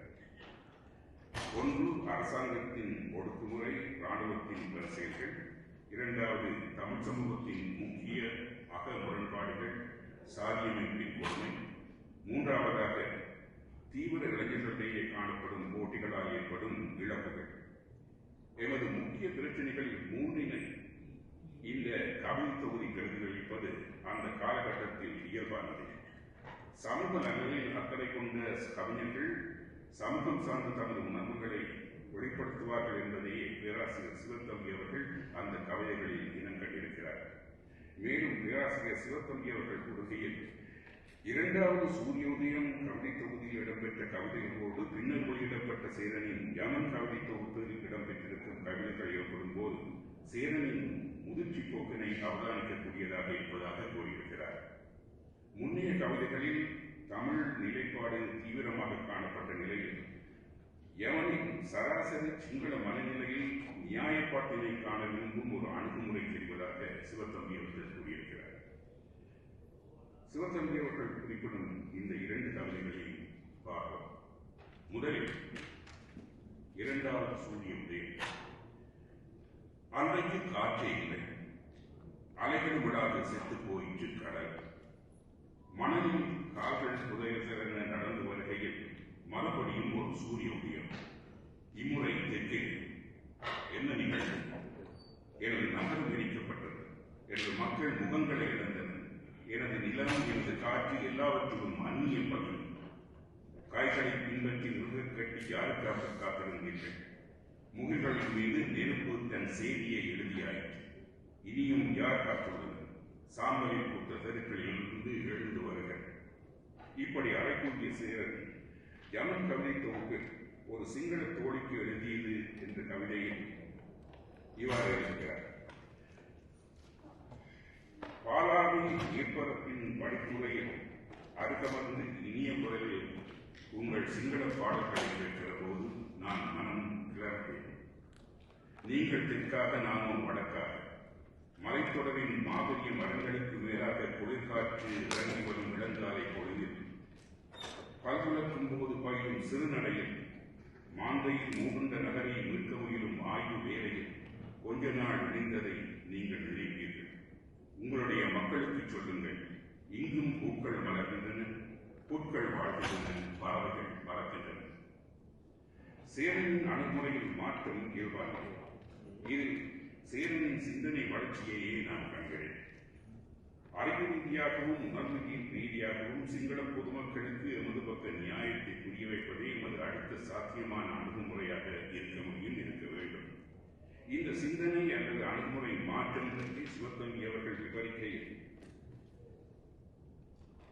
ஒரு சிங்கள தோழிக்கு எழுதிய கவிதையில் சேரன் கூறுவதை நெஞ்சை சிலிர்க்க வைப்பதாக விவரித்திருக்கிறார். தொடர்ந்து அல்லது இடையராக சிந்திப்பவர்களுக்குத்தான் அவர்களது அனுபவங்களுக்கு ஏற்ற வகையில் சிந்தனையில் மாற்றம் ஏற்படும். சமூக நலனில் மட்டுமே பிரதானமாக கொண்டவர்களின் சிந்தனையில் ஏற்படும் மாற்றங்கள் சமூகத்துக்கு நன்மை பயப்படும். எழுத்தாளர் ஜெயமோகன் அவர்கள் சேரனை பற்றி கூறுகையில், சேரனின் கவிதைகளில் தமிழில் எழுதப்பட்ட அசலான புரட்சி கவிதைகளாக நான் காண்கிறேன். சேரனின் கவிதைகளை தமிழில் எழுதப்பட்ட அசலான புரட்சி கவிதைகளாக நான் காண்கிறேன். இன்னும் குறிப்பாக வார்த்தைகளை சொல்வதானால், பாரதிக்கு பின்னர் தமிழில் தீவிரமான புரட்சி கவிதைகளை எழுதியவராக சேரனை அடையாளப்படுத்த விரும்புகிறேன் என்கிறார். உண்மையில் பாரதியார் கவிதை துறையில் புரட்சி செய்தவர். பெண் விடுதலை, சாதி, கல்வி, சாதி எதிர்ப்பு என்ற பல முற்போக்கு கருத்துக்களை வலியுறுத்தியவர். அவருடைய பாடல்கள் சுதந்திரத்திற்கான தாக்கத்தையும் எழுச்சியையும் மக்களிடையே ஏற்படுத்தியவை என்பதில் மாற்று கருத்திருக்க முடியாது. பாரதியாரின் பாடல்கள் மக்களுக்கு சுதந்திரத்தின் பெருமைகளை, அதனால் ஏற்படும் நன்மைகளை விளக்கி மக்களிடையே சுதந்திரத்திற்கான கோரிக்கையை உண்டாக்கி போராட தூண்டின. அவரது பாடல்கள் சுதந்திரத்தின் மூலம் மக்கள் அடையக்கூடிய நன்மைகள், நிறைவேற்றப்படக்கூடிய அபிவிருத்தி திட்டங்களை பற்றியதாக அமைந்து மக்களை உற்சாகமான மனநிலையில் வைத்திருக்க உதவின. வெள்ளிப்பனிமலையின் மீதுலாவுவோம், அடிமேலை கடல் முழுவதும் கப்பல் விடுவோம், ஆலைகள் செய்வோம், கல்வி சாலைகள் செய்வோம், ஆயுதம் செய்வோம், காகிதம் செய்வோம் என்று உற்சாகம் ஊட்டின. அதற்கு மேலாக சுதந்திரம் கிடைக்கும் முன்னரே சுதந்திரம் கிடைத்து விட்டதாக ஆடுவோமே, பள்ளு பாடுவோமே, ஆனந்த சுதந்திரம் அடைந்து விட்டோம் என்று மகிழ்ச்சியாக சுதந்திரத்தை கொண்டாடினார். ஆனால் இந்திய சுதந்திர போராட்டத்துக்கும் ஈழத் தமிழ் அரசியல் விடுதலை போராட்டத்துக்கும் இடையே பெரிய வித்தியாசம் இருக்கிறது. இந்திய சுதந்திர போராட்டம் அகிம்சை வழியிலானது. அகிம்சை வழி போராட்டத்தை வெற்றி பெறுவதற்கு பெருந்தொகையான மக்கள் கூட்டம் வேண்டும். அத்தகையதொரு மக்கள் கூட்டம் இந்தியாவில் இருந்து அவர்களை தனது எழுச்சி பாடல் மூலம் கொண்டு திரட்டியவர் பாரதியார். ஆனால் ஈழத்தமிழர்களின் அரசியல் உரிமை போராட்டம் அகிம்சை வழி போராட்டமாக ஆரம்பித்து ஆயுத போராட்டமாக உருவெடுத்து இராணுவ ரீதியான கொடூர அடக்குமுறைகளையும் பெரும் உயர் உடைமை சேதங்களையும் ஏற்படுத்திய போராட்டம். சேரனின் கவிதைகள் ஈழத்தமிழர்கள் முகம் கொடுத்த இன ஒடுக்கல் மற்றும் இன ஒழிப்பு நடவடிக்கைகளையும் மக்களுக்கு ஏற்பட்ட உயிர் உடைமை அணுக்களையும் மிக யதார்த்தமாக உலகத்துக்கு காட்டும் பணியை செய்தன. போருக்கான நியாயத்தை வலியுறுத்தின. அந்த நியாய உணர்வு போராட்டத்திற்கு ஆத்ம பலத்தை கொடுத்தது. அந்த உணர்வை இன அடக்குமுறையின் பயங்கரம் கொப்பளிக்கும் இரு காலைகளும் ஒரு பின்னிரவும் கவிதையை நீங்கள் உணரலாம். இன்றைக்கு இப்படித்தான் விடியல். இருள் முழுதும் தெரியாது, ஒளி நிறைந்து தெரியாத ஒரு நேரம். ஒளித்தெழுந்து ஒளியில் வர கிணத்தறியின் அரசமர கிளைகளிலே உயிர் கூடும். ஒவ்வொன்றும் நிலத்தின் கீழ் ஆழத்துள் விரிந்திருந்த கிணறு சலனமற்று உறங்கியது என் மனம் போல. இன்றைக்கு இப்படித்தான் முடியும், நாளைக்கு இப்படித்தான் முடியும் என்று நினையாது. பாதி ராத்திரி மெதுவாக போன பின்பு கேட்டடியில் அடிக்குடலில் ஜீப் வண்டி உருவும். கடகதென வீட்டு கதவுகள் விரிந்து கொள்ள அப்போதுதான் அடுத்த நாள் பரீட்சைக்கு விரிவுரை குறிப்புகள் விழுங்கி கலைத்ததில் விழிகள் மூடிய அந்த இரவில் அவர்கள் கூப்பிடுவது கேட்கும். காதில் ஊழையிடும் காற்று எங்கே அவன் என்று கேட்பார்கள். கேட்கையிலே விளைவு தமிழ் நெஞ்சில் நிமிட எழுந்து வரும் வார்த்தையத்து அழுந்து போய் இல்லை என தலையாட்ட இழுத்தறிவார்கள் ஜீப்பினோம். நிறுத்தாத எஞ்சின் அப்போதும் இணைந்தவரும் பிறகு எல்லாம் பழமைப்படும். காலை வரும் சூரியன் வெயில் நிலத்தில் எனக்கு வீழ்ப்பு. சில வேளை வீடு வந்து கதவு திறப்பதற்காக குரல் காட்டி திறக்கு முன்பு இருமி சளி உமள முகம் திருப்ப உள்ளிருந்தும் அம்மா இருந்தும் ஒலிக்க கதவு திறப்பதற்காய் காத்திருந்து ஒளி உலகம் இப்போதும் முன்போல் அடங்கியிருக்கிறது. இராணுவ கைதின் நிகழ்வொன்றை சற்று சுற்றுச்சூழல் ஒலிகளுடன் காட்சியாக இருக்கும் இத்தகைய பாடல்கள் தான் சேரனின் பிரதான அடையாளமாக இருக்கிறது. இது அக்கால சூழலில் வாழ்ந்தவர்களுக்கு மிக பரிச்சயமான பயன்கள். இதை படிக்கும்போது எவரும் அந்த பயன்களை உணரலாம். இத்தகைய மிக யதார்த்தமான சீரனின் கவிதைகளில் அவரது விவரிப்பு காட்சி படிமங்களாக எனது மனுக்கண்ணுள் தோற்றுவிக்கிறது ஒரு குறும்படம் போல். இதை மிக உயிர்ப்பாக எனக்கு உணரக்கூடியதாக இருந்தது 1983ஆம் ஆண்டு ஜூலை மாத சிங்கள பகுதிகளில் இடம்பெற்ற தமிழ் விரோத படுகொலை நிகழ்ச்சிகளின் போட்டி சேரன் எழுதிய கவிதை. அது எனக்கு நேரடியான அனுபவமாகவும் இருந்ததால் அந்த கவிதையின் உணர்வை நான் பூர்ணமாக உணர முடிந்தது. நேரடி அனுபவம் இல்லாதவர்களுக்கு கூட காட்சிகளாக புரிந்து கொள்ளக்கூடியது. நிகழ்ந்த கொடுமைகளை நெஞ்சிருக்க சொல்வதோடு மட்டுமல்ல, எல்லாவற்றையும் மறந்துவிடலாம் என்ற தலைப்பை என் நெஞ்சில் பெரும் சுமையாக கணக்கிறது. எல்லாவற்றையும் மறந்துவிடலாம். இந்த பால் நீரை அனாதரவாக இழந்தவருக்கு ஒரு கணப்பொருளில் தெரித்த நம்பிக்கையோடு கால் வீதியில் திசைகளோடு இதயமும் இழுங்க விரைந்த போது கவிழ்க்கப்பட்டு எரிந்த காரில் வெளியே தெரிந்த தொடையெலும்பை ஆகாயத்துக்கும் பூமிக்கும் இடையில் எங்கோ ஒரு புள்ளியில் நிலைத்து இறுகி போன ஒரு வெளியே இல்லாமல் வெளியின் குழிக்கு உறைந்திருந்த குருதியை டிக்மென்ஸ் ரோட்டின் தலைக்கலப்புகளுக்கு பதில் இரத்த சிவப்பில் பிளந்து கிடந்த 6 மனிதர்களை தீயிலே கருத்து தவறிய ஒரு சேலை துண்டை துணை இழந்த மணிக்கூடும் இல்லாமல் தனியாய் கிடந்த ஒரு இடது கையை எரிந்து கொண்டிருக்கும் வீட்டில் இருந்த தொட்டிலொன்றை சுமக்க முடியாத சுமந்து போன ஒரு சிங்கள கற்பிணி பெண்ணை எல்லாவற்றையுமே மறந்துவிடலாம். ஆனால் உன் குழந்தைகளை ஒழித்து வைத்த தேயிலை செடிகளின் மேல் முகில்களும் இறங்கி மறைத்த அந்த பின் மாலையில் நீண்ட நாட்களுக்கு பிறகு கிடைத்த கொஞ்ச அரிசியை பானையிலிட்டு சோறு பொங்கும் என்று ஒழிந்தபடி காத்திருந்த போது பிடுங்கி எறியப்பட்ட என் பெண்ணின் உடைந்த பானையை நிலத்தில் சிதறி உலர்ந்த சோற்றையும் நான் எப்படி மறக்க? இத்தகைய வழிமுறைந்த கவிதைகளே ஈழத்தமிழர்களின் போராட்டம் பற்றிய ஆர்வ பதிவுகளாக நிலைத்திருக்கப் போகின்றன. பேராசிரியர் செல்வா கனகநாயகம் அவர்களின் அவதானிப்பின்படி சேரனின் சில கவிதைகள் இனி அடையாளங்களையும் தாண்டி மனித உணர்வுகளை, நட்பினை, இருதரப்பிற்குமான துன்பங்களை பேசுகின்றன என்கிறார். உண்மைதான். நியாய உணர்வு என்பது ஒரு இனத்திற்கானது மட்டுமல்ல, அது மனித குலத்துக்கு பொதுவானது. அராஜக அடக்குமுறை உலகில் எந்த முறையில் நடந்தாலும் சேரனின் கவிதைகள் அங்குள்ள நிலைகளுக்கு பொருந்தக்கூடியதாக இருப்பதை நாம் காணக்கூடியதாக இருக்கிறது. அவை மானுடத்திற்கான கவிதைகள் என்று சொல்லலாம். அதை நான் உணரும்போது சேரனை ஒரு நேர்மையான இதழியலாளராக பார்க்கிறேன். இதழியல் என்பது அவரது பிரதான அடையாளங்களில் ஒன்று. பிழை எங்கிருந்தாலும் அதை சுட்டிக்காட்ட சேரன் தவறியதில்லை. எழுதப்படாமலே உயிர்க்க வேண்டிய கவிதை என்ற தலைப்பிலான கவிதை அதற்கு சான்றாக இருக்கிறது. ஒரு போராளி குழு சிங்கள மக்கள் மீது நடத்திய தாக்குதலை கண்டிக்கும் மனித ஆரம்ப எனும் கவிதை. சற்று நீண்ட கவிதையை நேரத்தை கருதி அதன் கடைசி பகுதியை மட்டும் வாசிக்கிறேன். கரைபடியால் கரங்கடன திக்கட்டும் பறையடைந்து கவி சொன்ன என் வாய்க்கு செல்படி கரைப்படியா கரங்கள் என தீக்கட்டும் பறை அறிந்து கவி சொன்ன என் வாய்க்கு செருப்பன் நியாயப்படுத்த துண்டு பிரசுரம் கோரித்தராசு நீதி கண்ணியம் உதவாதோடரை நமது தேவை ஒரு தேசத்தின் அரசியல் தற்கொலை இருவன் அறியா கரங்களிலே பெறும் கருவிகளை படைக்கும் ஒரு மக்கள் குரல் அராஜகத்தின் பேருக்கு ஒரு கண்ணி நமது தேவை ஒரு தேசத்தின் அரசியல் தற்கொலை இருவன் அறியா கரங்களில் உயரும் கருவிகளை படைக்கும் ஒரு மக்கள் குரல் அராஜகத்தின் பேருக்கு ஒரு கண்ணிவழி. ஒரு கவிஞருக்குள் ஒரு ஊடகவியலாளர்களுக்குள் இருக்க வேண்டிய அலட்சியம் இதுதான். இது பண்பட்ட சகல மனிதர்களுக்கும் இருக்கக்கூடிய ஒன்று. எமது ஆதரவோ எதிர்ப்போ மேற்கொள்ளப்படும் செயல்களுக்கும் எடுக்கப்படும் முடிவுகளுக்குமானதாக இருக்க வேண்டும். அவ்வாறான அணுகுமுறையை மேற்கொள்பவர்கள் கிரிட்டிக்கல் திங்கிங் என்று சொல்லப்படும் அனைத்தையும் முழுவதுமாக பகுத்தாய்ந்து சரியான தகவல்களிலிருந்தும் விவாதங்களிலிருந்தும் அடிப்படையில் நியாயமான முடிவுகளை எடுக்கக்கூடிய திறனுள்ளவர்களாக இருப்பார்கள்.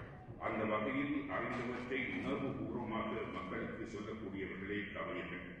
அத்தகைய கவிஞரை சேரன் அவர் வன்முறை உணர்வுகள் தூண்டும் கவிதைகளை எழுதியதாக என்னால் காண முடியவில்லை.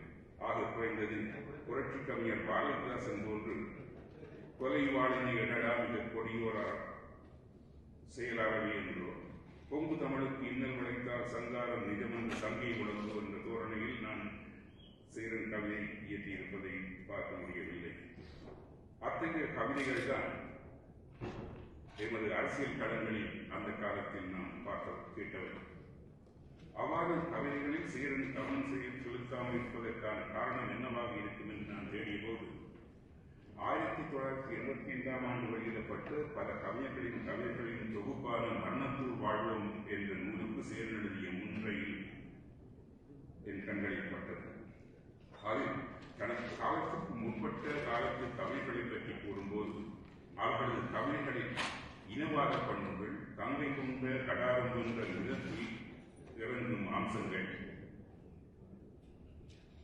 இனவாத பண்புகள், தங்கை கொண்ட கடாரம் என்ற நிலத்தில் இறங்கும் அம்சங்கள் காணப்பட்டாலும் பாரபட்சம், புறக்கணிப்பு, ஒடுக்குமுறை என்பவற்றுக்கு எதிரான குரல்கள் என்ற வகையில் அவை வரலாற்று முக்கியத்துவம் கொண்டவை என்று கூறுவதில் இருந்து சேரனை புரிந்து கொள்ளக்கூடியதாக இருக்கிறது. எமது சமூகத்தில் உள்ள பெரிய பலவீனம் யதார்த்தத்தை புரிந்து கொள்ளாமல் அதை புரிந்து கொள்ள மறுத்து வரும் உணர்வுகளை மட்டுமே மக்களிடையே ஏற்படுத்தி தமது காரியங்களை சாதிக்க நினைக்கும் தந்திர போக்கு அதிகரித்து விட்டமையே என்று நான் நினைக்கிறேன். எமது சமூகத்தவர்கள் மத்தியில் இன்டலெக்சுவல் டிஸ்ஆனஸ்டி, தமது அறிவுக்கு விரோதமாக செயல்படும் தகவல் பெருகி இருப்பதை உணரக்கூடியதாக இருக்கிறது. மக்களுக்கு அறிவு புகட்ட வேண்டிய தற்கால அரசியல், சமூக மற்றும் ஊடக செயற்பாட்டாளர்கள் பலரிடத்திலும் தமக்கு வாய்ப்பான விதத்தில் அல்லது சுயநல நோக்கங்களுக்காக மட்டுமே பேசும் செயற்படும் தன்மை அதிகரித்து வருவதை பார்க்கிறேன். இன்டலெக்சுவலி டிஸ்ஆனஸ்ட் இருக்கிறார்கள். இந்த காலகட்டத்தில் தான் கவிஞர் சேரன் போன்ற புத்திஜீவிகள் சமூகத்துக்கு அணுகலில் தேவைப்படுகிறார்கள். எனது பேச்சை நேரமாக முடித்துக் கொள்கிறேன். அதற்கு முதல் சிறு பொறுப்பை கூறுகிறேன். சேரன் பற்றி மேலும் ஒரு சிறு தகவலை கூறி எனது உரையை முடித்துக் கொள்கிறேன்.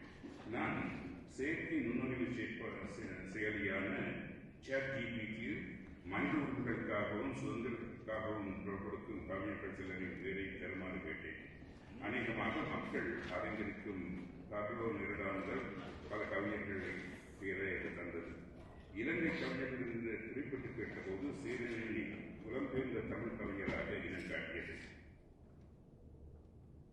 அந்த காட்டியதோடு அவரை பற்றிய குறிப்பு, his work preserved the emotional truths of the Tamil experience during and after the war ended. His poems, though minimal in words, carries immense emotional weight. It confronts the realities of violence, memory and identity, especially in a post-war context where truth is often buried and denied. In the தெரிவிக்கப்பட்டிருந்தது. இது ஒரு செயலுக்கான நல்ல ஒரு அறிமுகம் ChatGPT இருக்கிறது என்று நான் நினைக்கிறேன். இத்துடன் எனது பேச்சை கொள்கிறேன். இன்று இந்த முக்கியமான நிகழ்வை சாத்தியமாக்கிய அனைவருக்கும் நன்றி கூறுவதோடு இங்கு வந்து ஆதரவு தந்த அனைவருக்கும் நன்றி கூறி சேரனுக்கும் எனது வாழ்த்துக்களை தெரிவித்து விடைபெறுகிறேன்.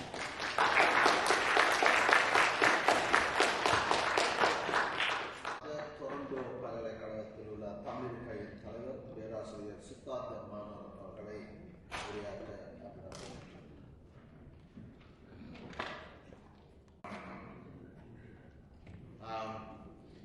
சேரன் அவர்கள் என்னை இதை பற்றிய ஒரு சிறு கருத்தினை கூறச் சொல்லி அழைத்தார். எவ்வாறு இந்த புத்தகத்தை பற்றி நான் பேச முடியும் என்று யோசித்த போது எனக்கு சேரனை 3 விதமாக தெரியும். ஒன்று, அவரை கவிஞர் சேரனாக தெரியும். அவருடைய கவிதைகளை வாசிப்பது, அவருடைய விளையாடுவது ஆகியவை கவிஞர் சேரன். இரண்டாவது, பேராசிரியர் சேரனாக தெரியும். என்னுடைய ஆய்வுகளை நாங்கள் ஆய்வு கட்டுரைகளில் வாசித்து அதனை ஆய்வு விடயங்களுக்கு உட்படுத்துகின்ற ஒரு பேராசிரியராக அதனுடன் அந்த புலமை சார் அடிப்படையில். மூன்றாவதாக அவரை சேரன் மாமாவாக தெரியும். எனக்கு அவருக்கு 40 வருடமான உறவுகள். எனது முதலும் கடைசியுமான கவிதைத்தொகுப்பு 13 வயது வருகிற போது காற்று, அதற்கு அட்டைப்படம் தெரியவர், அதை திருத்தியவர் சேரன். ஆனால் இன்று நான் எடுத்துக்கொண்ட கலைஞத்தின் அடிப்படையில் அவரை ஒரு பேராசிரியர் சேரன் அடிப்படையில் வைத்து இதை பார்க்க விரும்புகிறேன். என்றால் அவருடைய அகடமிக் ஒர்க், புலமைசார் வேலைகள், ஆய்வுகள், அவருடைய பப்ளிக் ஸ்காலர்ஷிப், இந்த 2 நாங்கள் விலகிக் கொள்ள வேண்டிய ஒரு முக்கிய தருணத்தில் இருக்கிறோம். ஏன்னா இதன் ஊடாக இந்த படைப்புலகத்தையும் இந்த படைப்புலகத்தை முழுமை பெற செய்கின்ற விடுபட்டு போன மக்கத்தையும் சுட்டிக்காட்டுவதாக எனது பேச்சு அமைகின்றது. ஆகவே ஒரு 3 சிறு தலைகளுக்கு அவருடைய பேச்சு அமையும். ஒன்று, அவருடைய அகடமிக் ஒர்க், அவருடைய புலமை தன்மை பணிகள், ஆராய்ச்சி கருத்து சார்ந்தது. இரண்டாவது, எவ்வாறு அவருடைய முழு கவிதை தொகுதிகளும் ஒரு ஆல்டர்னேட்டிவ் ஆர்கைவ், ஒரு மாற்று ஆவணமாக உருவாக்குகின்ற ஒரு ஆராய்ச்சியாளருக்கு. மூன்றாவது, அவருடைய பப்ளிக் ஸ்காலர்ஷிப். பப்ளிக் ஸ்காலர்ஷிப் ஒரு கூட்டு சேர்க்கையான கூட்டு முயற்சியான ஒரு விடயம். அவருடைய அகடமிக் ஆய்வு கட்டுரைகள், புலமைத்துவ பணிகள், வேலைகள், ஆராய்ச்சி கட்டுரைகள் முக்கியமாக டயஸ்போரா ஸ்டடிக்கு, அதாவது புலம் பெயர்ந்த கற்கை நெருக்கி அவர் முக்கியமான சில கோட்பாடுகளை முன்வைக்கின்றனர். இந்த கோட்பாடுகள் அவர் தமிழ் இலக்கியத்தில் இருந்து பெற்று அந்த டயஸ்போரா ஸ்டடிக்கான கோட்பாடுகளை பார்க்கின்றார். அதில் மிக முக்கியமாக வைத்த ஒரு விடயம் 6ஆம் திணையாகும். புலம்பெயர் வாழ்க்கையும் புலம்பெயர் மக்களின் வாழ்க்கையை அவர் 6ஆம் திணையாக கொள்கின்றார். இது அவர் சங்க இலக்கியம், சங்ககால பாடல்களில் காணப்படுகின்ற திணை கோட்பாட்டை அடிப்படையாக கொண்டு இதை நிறுவுகின்றனர். இந்த 6ஆம் திணையின் முக்கியமாக உங்களுக்கு எல்லோருக்கும் தெரியும், இந்த அகத்திணைகளை அன்பின் 5 திணைகள் என்று பிரித்தார். அதில் உங்களுக்கு தெரியும், அவை நிலம் சார்ந்தது, வாழ்வியல் சார்ந்தது, மக்களுடைய சூழல் சார்ந்தது. இதை குறிஞ்சி, முல்லை, மருதம், நெய்தல், பாளையம் 5 வகைகள் பிரிப்பார். இதற்கு தொல்காப்பியர் பிறகு இலக்கணம் வகுக்கின்றார். அதுக்கு பிறகு வருகின்ற உரையாசிரியர்களான நச்சினாசிரியர், இளம்பெருமாள் போன்ற அதற்கு உரை அமைக்கின்றார்கள். இதை கொண்டு 18, 19ஆம் நூற்றாண்டுகளில் தமிழ் ஆராய்ச்சியாளர்கள் தமிழர்கள் வாழ்ந்த முறையை கட்டமைக்கின்றார்கள். முக்கியமாக பல்வேறு, நான் எல்லாருடைய பெற்றோர்களை குறிப்பிடவில்லை, முக்கியமாக ஸ்ரீனிவாச சாஸ்திரியார் இந்த 5 திணைகளை ஒரு கண்ணான வளர்ச்சி என்று பார்க்கின்றனர். ஏ.கே. ராமானுஜம் பேராசிரியர் நவதீப் அவர்களை வித்தியாச போற்றுவோம் அதே ஒரு வாழ்வியல் நிலையை வைத்து பார்க்கிறாங்க. அதுக்கு பிறகு வந்த கைலாசபதி சிவத்தம்பி வானமாமலை போன்றோர் ஒரு வரலாற்று பொருள்வாதம் மாநில சமூகவியல் அடிப்படையில் அந்த திணைகளை கட்டுரைத்து பார்க்கின்ற தன்மையை பார்க்கின்றோம். அதுக்கு பிற்பகத்த கால பகுதியில் ராஜபோதம் பின் நவீனத்துவ கோட்பாடுகளை முன்னிறுத்தி அதிகாரம் அடிநிலை மக்கள் என்ற அடிப்படையில் 5 திணைகளை பிரித்து பார்க்கிறார். தற்போது சுந்தரகாலி ராஜன்பூரே சுபகுணராஜன் போன்றோர் ஒரு தன்மைத்துவம் அமைந்த தன்மைத்துவம் வாய்ந்த தன்மையினை இந்த 5 திணைகள் ஆராய்கிறார்கள். இங்கே சேர வேண்டியவர்கள் சேலர் 2000 ஆண்டு 2002-2003 கால பகுதிகளிலே இந்த திணையை வேறு விதமாக ஒரு புது விதமாக பார்ப்பதற்கான ஒரு கோட்பாட்டினை முன்வைக்கின்றனர். இங்கே அவர் 6ஆம் திணையை உருவாக்குவார். கவிஞர்கள் திணைகளை உருவாக்குவார்கள். இவர் 6ஆம் திணையை உருவாக்குகிறார். இந்த 6ஆம் திணை அவர் சொல்றது மிக முக்கியமான விஷயம் சொல்கின்றார். அவர் சர்ச்சைக்குரியவராக இருக்கக்கூடும், மிக முக்கியமான விஷயம். இந்த திணை நிலமும் டெரிட்டரியோ நிலமும் இவன் மொழியும் கட்டுப்படுத்த முடியாது. அதற்கு ஒப்பாகின்றார். ஏன் மொழி என்று கேட்கின்ற போது ஈழ மக்களுடைய வேதனை, சோமா அல்லது அவர்களுடைய வலி துயரங்களை மொழியினால் கூட பதிய முடியாது என்றார். மொழியை இந்த திணை கிடைக்கும். அப்படி என்றால் எப்படி திணையை நாங்கள் ஊகிக்க முடியும், பார்க்க முடியும், உணர முடியும்? அதுக்கு அவர் வைக்கின்ற பொருள் புலனறை வழக்கு, புலன்களால் அறியப்படுகின்ற மனம், சுவை, உணர்வு இவற்றுக்களால் அறியப்படுகின்ற ஒரு விடயமாக திணையை பார்க்கின்றார். புலன்பியல் வாக்கியை பார்க்கின்றார். ஆகவே இது ஒரு கிரியேட்டிவ் ப்ராசஸ், இது ஒரு உருவாக்குகின்ற ஒரு தொடர்ச்சியாக எரிகின்ற ஒரு நிலை. திணைகள் உருவாக்கப்படலாம் என்று சொல்றோம். ஆகவே ஒரு ஃபிக்ஸ்ட் நிலைத்த ஒரு பொருள் அல்ல, அது உருவாகி கொண்டிருக்கின்ற பொருள். இங்கே தன்மைகள் காணப்படும். இந்த தன்மைகள் விரிந்த ஒரு பரந்த தமிழ் சமூகத்தை பார்க்க முடியும். இந்த தன்மைகள் தான் இந்த திணைகளுக்கு மிக முக்கியம் என்பதை முன்வைக்கின்றன. மேலதிகமாக இதனை கொண்ட டயஸ்போராஸ்க்கான திணை என்ற ஒரு கோட்பாடை 6ஆம் திணையினூடாக டயஸ்போராஸ் அதாவது புலம்பெயர் டெக்னிக் முன்வைக்கின்ற அதே நேரத்தில் திணையை கூட எவ்வாறு நாங்கள் மீளாய்வு செய்ய முடியும் என்ற ஒரு விஷயம் தமிழுக்கு வைக்கின்றார். 2 விதமான செயற்பாட்டுக்கும் நடக்கிறது. இந்த அடிப்படைக்கு ஊடாகத்தான் அது தொடர்ந்து வைக்கின்ற சில கோட்பாடுகள் மல்டிபிள் ஹோம்ஸ், புலம்பெயர்ந்த சமூகத்தில் காணப்படுவது மல்டிபிள் ஹோம்ஸ், தன்மை தாயகங்கள், ஒரு தாயகம் அல்ல, தன்மை தாயகங்கள் என்றார்.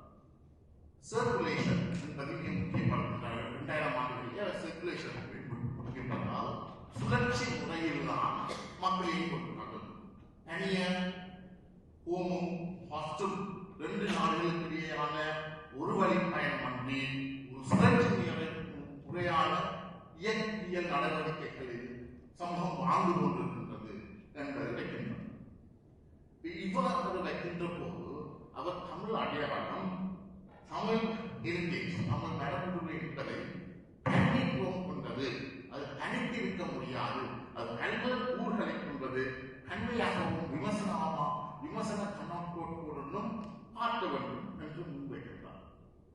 இதன் அடிப்படையில் அவருடைய மற்ற புலமைசார் வேலைகளை எடுத்துக்கொண்டால் முக்கியமாக 2006-2011 வரை மறைந்த செல்வாக்கண்ண நாயகம், தர்ஷன் அம்பலவாளர்கள் மற்ற அவர்களோடு சேர்ந்து தமிழ் ஸ்டடீஸ் கான்ஃபரன்ஸை யுனெஸ்கோ உருவாக்கும். இதனுடைய அடிப்படையில் ஒரு பன்மைத்தன்மையை சுவை சார்ந்த விடயத்தை தமிழை அணுகுவதை அடிப்படையாக கொண்டு அமைகிறது. அதன் ஊடாக அவர் தொகுத்த செல்வாக்கநாயம் தர்ஷன் பிரமாணங்களோடு சேர்ந்து சில தொகுப்புகள் வெளியிடுகிறார். அந்த தொகுப்புடைய முக்கியமான அந்த தொகுப்புடைய தடைகள் new demarcations, essays in Tamil studies, word without walls, being human, being Tamil, history and imagination, Tamil culture in global context. In மூன்று தொகுப்பினுடைய அடிநாளமாக விளங்குவது ஒரு தன்மையாக தமிழையும் தமிழ் அடையாளத்தையும் தம் சமூகத்தையும் நோக்குவதும் ஒரு பல்முறை விடயமாக தமிழை பார்ப்பதும் அடிநாளமாக இருக்கின்றது. இதன் அடிப்படையில் தான் அவருடைய இன்னொரு மிக முக்கியமான தொகுப்பான Pathways of Dissent, Tamil Nationalism in Sri Lanka என்பது அமைகிறது. இங்கும் தமிழ் தேசியவாதத்தை ஒரு பல்முறை ஊடாக அணுகுவதற்கான ஒரு தொகுப்பை உருவாக்குகிறார். அப்ப இதன் ஊடாக நாங்கள் பார்ப்பது என்னவென்றால் ஒரு பன்மை தன்னை தமிழ் பன்மையும் என்ற ஒரு விடயத்தை தொடர்ச்சியாக தனது மொழியின் ஊடாக மொழி ஆராய்ச்சியின் ஊடாக தன்னுடைய டைஸ்பரா ஸ்டடியின் ஊடாக அவர் முன்வைக்கின்ற தன்மையை பார்க்கிறோம். இரண்டாவதாக அவர் ஒட்டுமொத்த கவிதைகளையும் நாங்கள் பார்க்கின்ற போது அது ஒரு ஆல்டர்னேட்டிவ் ஆர்காய்வ், அதாவது ஒரு மாற்று ஆவணங்களாக ஒரு வரலாற்றின் மாற்று ஆவணங்களாக கருத முடியும். ஏனென்றால் இந்த ஒரு மாற்று ஆவணம் முக்கியமாக ஆவணங்களை நாங்கள் வாசிக்கின்ற போது ஒரு காலனித்துவ பின்னோட்டத்தில் பார்க்கின்ற போது காலனித்துவத்தை ஆட்சி செய்தவர்கள் அவர்களுடைய டயரி அட்மினிஸ்ட்ரேட்டிவ் ரெக்கார்ட்ஸ் அந்த ஆவணங்கள் வைத்து நாங்கள் பார்க்கின்ற தன்மை இருந்து வந்திருக்கின்றது ஆராய்ச்சி செய்கின்ற துறைகள். ஆனால் இன்று பின்காலனித்துவ ஆராய்ச்சி முறையினூடாக முக்கியமாக இந்த வாய்மொழி மரபுகளும் வாய்மொழி கதையாடல்களும் சொல்லாடல்களும் கதை கூறலும் ஆய்வின் ஒரு முக்கிய பகுதியாக உள்ளடக்கப்பட்டு வருகிறது. இதன் அடிப்படையில் அவருடைய கவிதைகள் ஒரு இடர், ஒரு சம்பவத்தை, ஒரு நேரத்தை, ஒரு வாழ்வியலை, படுகொலைகளை, துன்பையிடல்களை, உணர்வுகளை சொல்லுகின்ற முக்கியமான ஈழ சமூகத்திலே ஆவணங்கள் ஆவண காப்பகங்கள் அளிக்கப்பட்டும் சரியான முறையில் பராமரிக்கப்படாமலும் அரசியல் பயன்படுத்தும் இருக்கின்ற நேரத்திலே சேருடைய கவிதைகள் வந்து ஆல்டர்னேட்டிவ் ஆர்காய்வாக ஆராய்ச்சியாளர்கள் இயங்குவதற்கும் செயற்படுவதற்கும் அவற்றை கொண்டு ஒரு வரலாற்றை அமைப்பதற்கும் உதவியானதாக இருக்கிறது. மூன்றாவது அவருடைய பப்ளிக் ஸ்காலர்ஷிப். இது தனியே எழுதப்பட வேண்டிய ஒன்று. அது இதுவரைக்கும் யாரும் அதை இன்னும் பெரிதாக எழுதவில்லை. ஆனால் இது ஒரு முக்கியமான விஷயமாக நான் கருதுகிறேன். அது மிக சொற்பமான 2 விடயங்கள் மட்டும் தொடுகிறேன். இந்த பப்ளிக் ஸ்காலர்ஷிப் ஒரு கூட்டு முயற்சி என்பதை அனைத்து வைத்துக் கொண்டுதான் இதை பார்க்க வேண்டும். தனியே சேருடைய தனிப்பங்கு சொல்ல மாட்டேன், ஒரு கூட்டு முயற்சி. இந்த கூட்டு முயற்சியில் 2 முக்கிய அத்திரைகள் அவருடைய வாழ்க்கையிலே அவருடைய ஈடுபாடு.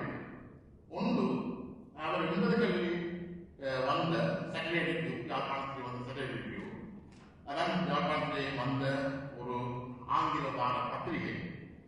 காந்தி நவரத்னா, ஏஜே கனரத்னா போன்றவர்கள் அதில் ஆசிரியராக இருக்கின்ற போது இவர் பெரிய ஆசிரியராக இருக்கின்றார். அது சமத்துவம், ஃப்ரீடம் ஆஃப் ஸ்பீச், ஆபரேஷனுக்கு எதிரான ஒரு பத்திரிகையாக வருகிறது. இதில் மிக 2 முக்கிய விஷயங்கள் நடைபெறுகிறது. இதிலே அந்த காலத்தில் இருந்த 15 இயக்கங்களுடைய மேனிஃபெஸ்டோ அந்த பத்திரிகையில் இருக்கிறது. 110 படுகொலைகளுக்காக இந்த 110 படுகொலைகளும் சகஜமான படுகொலைகள் தான் சொல்லுது. அப்ப இங்கேயும் வந்து மனித உரிமைகள் சமத்துவத்தை முன்வைத்து ஒரு கண்மைத்துவத்தை முன்வைத்து அந்த பத்திரிகையின் ஊடாக பப்ளிக் ஸ்காலர்ஷிப் நாங்கள் பார்க்கக்கூடிய ஒரு கூட்டு நடவடிக்கை ஊடாக. இரண்டாவதாக 90களிலே வருகின்ற சனைகள், இங்கே நிறைய பேர் இருக்கிற சனைகளுடைய ஒரு பங்கு பெற்றியவர்கள். ஆகவே நான் ரொம்ப காலமாக சொல்லப்பட்ட பட் சனிகள் ஒரு முக்கியமான ஒரு கருத்தை அமைத்துக் கொடுத்த காலத்திலே சனிகள் ஆசிரியர்களோடும் சனிகளோடும் வேலை செய்கின்ற போது அங்கு சனிகள் மலைய மக்களுக்கும் முஸ்லிம் மக்களுக்குமான ஒரு களத்தினை ஒரு பிரச்சனைகளை பேசுகின்ற ஒரு களத்தினை அமைத்துக் கொடுக்கின்றோம். அப்ப இங்கே மீண்டும் ஒரு பன்மைத்துவத்தை சன்னிகர் தன்னகத்தை கொன்று முன்னிறுத்துகின்றதை பார்க்கின்றனர். தமிழ் அடையாளத்தை ஒரு விமர்சன கண்ணோட்டத்தோடு ஒரு சன்னிகர் முன்னிறுத்தி கொண்டு செல்கிறார் என்பதை பார்க்கின்றோம். ஆகவே இந்த பப்ளிக் ஸ்காலர்ஷிப்பின் ஊடாக சேர ஒரு பன்மைத்துவ தன்மையை மீண்டும் வலியுறுத்துகிறது. எதிர்ப்பு ரெசிஸ்டன்ஸ் என்பதை ஒரு பப்ளிக் ஸ்காலர்ஷிப் நாம் நடத்துகின்றது என்பதையும் சமரசம் செய்யாமல் என்பதையும் நாங்கள் துணை கொள்ளக்கூடாது என்றோம். இவர்கள் புரிந்து கொண்டால் நாங்கள் சேவை பகுதிகளை மேலும் புரிந்து கொள்ள முடியும். அதாவது நன்மையை அழுத்தும் அவரது ஆராய்ச்சிகள், கவிதைகள், எழுத்துக்கள், தமிழ் ஆராய்ச்சிகள் ஒரு நீண்ட வரலாற்று கொண்டது. நன்மையை தமிழ் சமூகத்தில் பல்வேறு ஆராய்ச்சியாளர்கள், பல்வேறு மக்கள் வலியுறுத்தி வந்திருப்பதை பார்க்கிறோம். நன்மை உதாரணமாக எடுத்துக்கொண்டால் பூங்குன்ற நாயகன் தொடங்கி யாரும் ஊரே யாரும் கேடு, பாரதனுடைய காக்கை புதுவி என்று ஜாதியிலிருந்து தனிநாயகம் அளிக்கிறார் உலகத் தமிழ் என்று சொல்கின்ற முறையிலிருந்து சிவத்தம்பி அவர்கள் தன்மையை தனது ஆராய்ச்சிகள் முதன்மைப்படுத்துவதிலிருந்து சேவல் அந்த தொடர்ச்சியின் ஒரு புள்ளியாக வந்து நிற்கிறது. நான் விளங்கிக் கொள்கிறேன். இதுதான் அவருடைய கவிதைகளில் ஊன்றி நிற்பதாக நான் கருதுகிறேன். இன்னொரு வகை ஊரே யாரும் ஊரே யாவரும் கேளு காக்கை குருவி என்ற ஜாதி பாரதி நிலமற்றது தமிழ் சேரல்.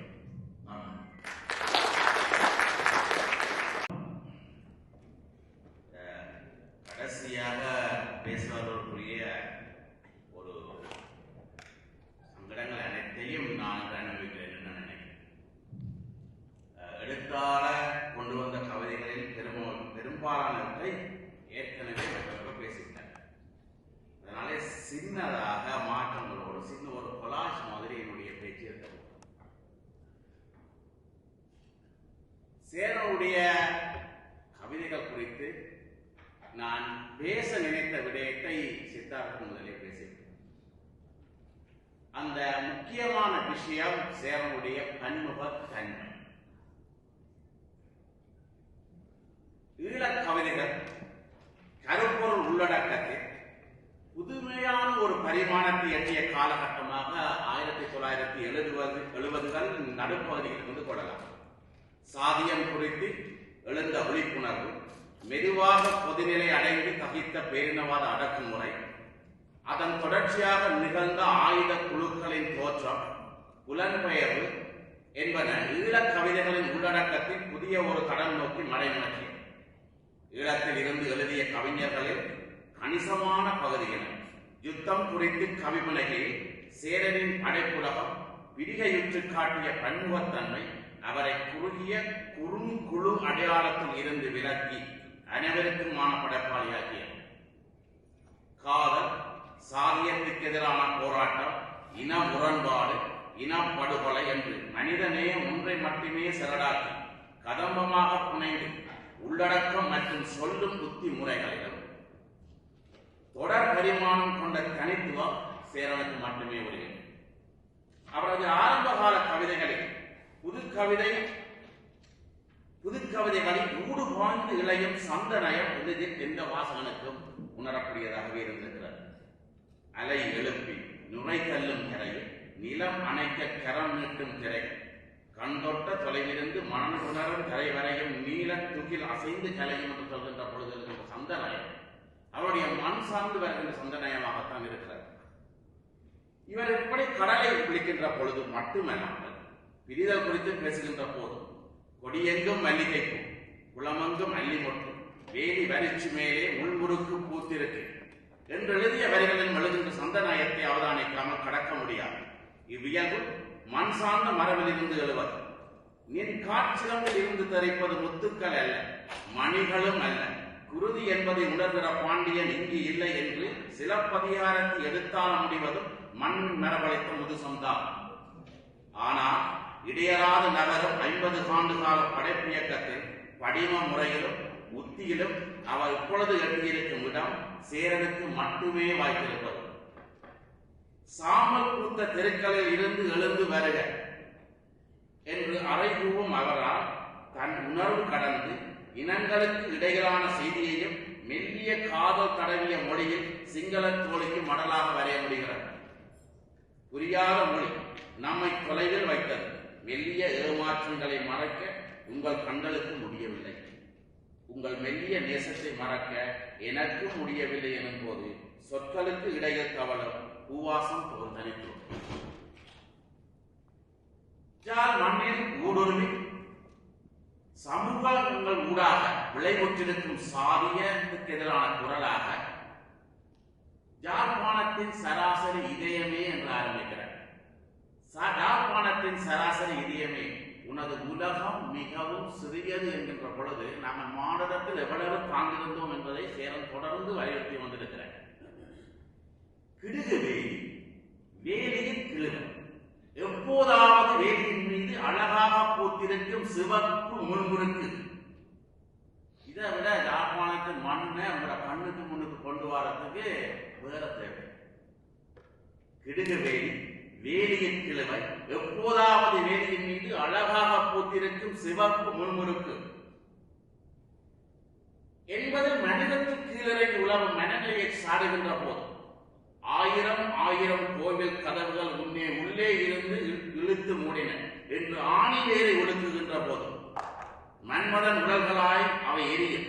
அதுவரை நிர்வாணமாக உயர்த்திய கையுடன் தெருக்களில் திரிக தமிழர்கள், இந்த தமிழர்கள் என்று சாடுகின்ற பொழுதும் அவர் காலத்தில் எப்பொழுதும் மாறுபட்ட பொருளாகவே இருந்திருக்கிறார். 200 ஆண்டுகளாய் இலங்கையில் உள்ள அனைத்து இன மக்களால் ஒடுக்கப்பட்டு ஆண்ட அனைத்து அரசாங்கங்களாலும் சுரண்டப்பட்டு அடிமை களத்தில் சுழன்று உளுப்புலியில் அழிவுற்ற மலையக மக்களின் குரலாகவும் சேர்ந்து இருந்திருக்கிறார். இன்றைக்கு 200 வருஷம் மலையக மக்கள் ராமநாதபுரம் மாவட்டத்தில் இருந்து கலனித்துவ ஆட்சியால் இலங்கை கொண்டு வரப்பட்டு 200 வருடங்கள் கடந்த நிலையில இன்றைக்கும் அவருடைய பாடு தீர்ந்ததாக இல்லை. இனப்படுகொலை நடக்கின்ற போதெல்லாம் மலையகத்திலே வன்முறை கட்டவிழ்க்கப்பட்டது. எப்போ பதிலை பண்டாராவில் நடந்த படுகொலைகளை பற்றி, எப்ப இனப்படுகொலை நடந்தாலும் அது தமிழர் படுகொலை என்ற பொது வரையறைக்குள்ளே யாழ்ப்பாணத்தில் பேசுபொருளாக இருந்த பொழுது சேரனுடைய கவிதை சொல்வது இதுதான்: எல்லாவற்றையும் மறந்து விடலாம், ஆனால் உன் குழந்தைகளை ஒழித்து வைத்த தேயிலை செடிகளின் மேல் முகில்களும் இறங்கி மறைத்த அந்த பின் மாலை நீண்ட நாட்களுக்கு பின் கிடைத்த கொஞ்ச அரிசியினை பானையில் இட்டு சோறு பொங்கும் என்று ஒளிந்தபடி காத்திருந்த போது பிடுங்கி எறியப்பட்ட என் பெண்ணே, உடைந்த பானையையும் நிலத்தில் சிதறி உலர்ந்த சோற்றையும் எப்படி மறக்க? இதுதான் அந்த பன்முகத்தன்மை. எங்கெல்லாம் மனிதம் பாதிக்கப்படுகிறதோ அங்கெல்லாம் சேரனுடைய குரல் ஒலித்திருக்கிறது என்று அனைவருக்கும் நேசக்குரல் எழுப்ப அதற்கே முடிந்திருக்கிறது.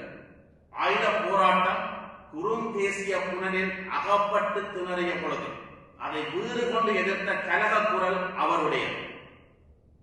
இது உதைத்து மேலும் மானுடத்தின் குரலாக ஒலிக்கும் அவரது தருணம். அனுராதபுர படுகொலைகளை எதிர்த்து அது ஒரு அரசியல் தற்கொலை என சாடும் முன்னோக்கு பார்வையும் அவருக்கு தான் இருந்திருக்கிறது.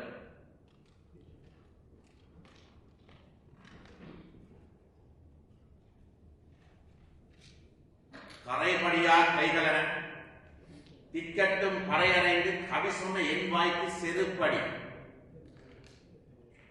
நியாயப்படுத்த துண்டு பிரசரம் போலித்தராசு நீலி கண்ணீர் உதவா தோழரே, நமது தேவை ஒரு தேசத்தின் அரசியல் தற்கொலை இதுவென்று அறியா கரங்களில் உயரும் கருவிகளை படைக்கும் ஒரு மக்கள் குரல்.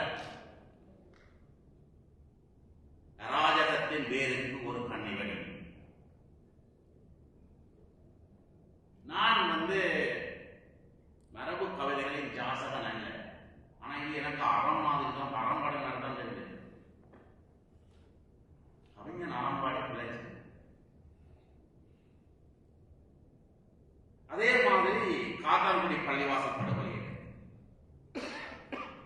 தமிழர் என்ற அடையாளத்தின் மீது அது வெட்டி சென்றது என்ன என்ற அவருடைய அறக்கேள்வியில் இருந்து எழுகிறது இந்த கதை. இனி நடக்க போவது என்ன? ஒன்றுமில்லை. பிரார்த்தனை கூடத்தில் சிதறொன்றிருக்கும் உடல்களின் மேல் அவற்றிலே ஒரு இராட்சத கொலைக்கணம் உருகிய குருதி சேற்றி அந்தகாரத்தில் ஒளிந்து கொண்டிருக்கும் அலறல் அசை விளக்கிறது காலம்.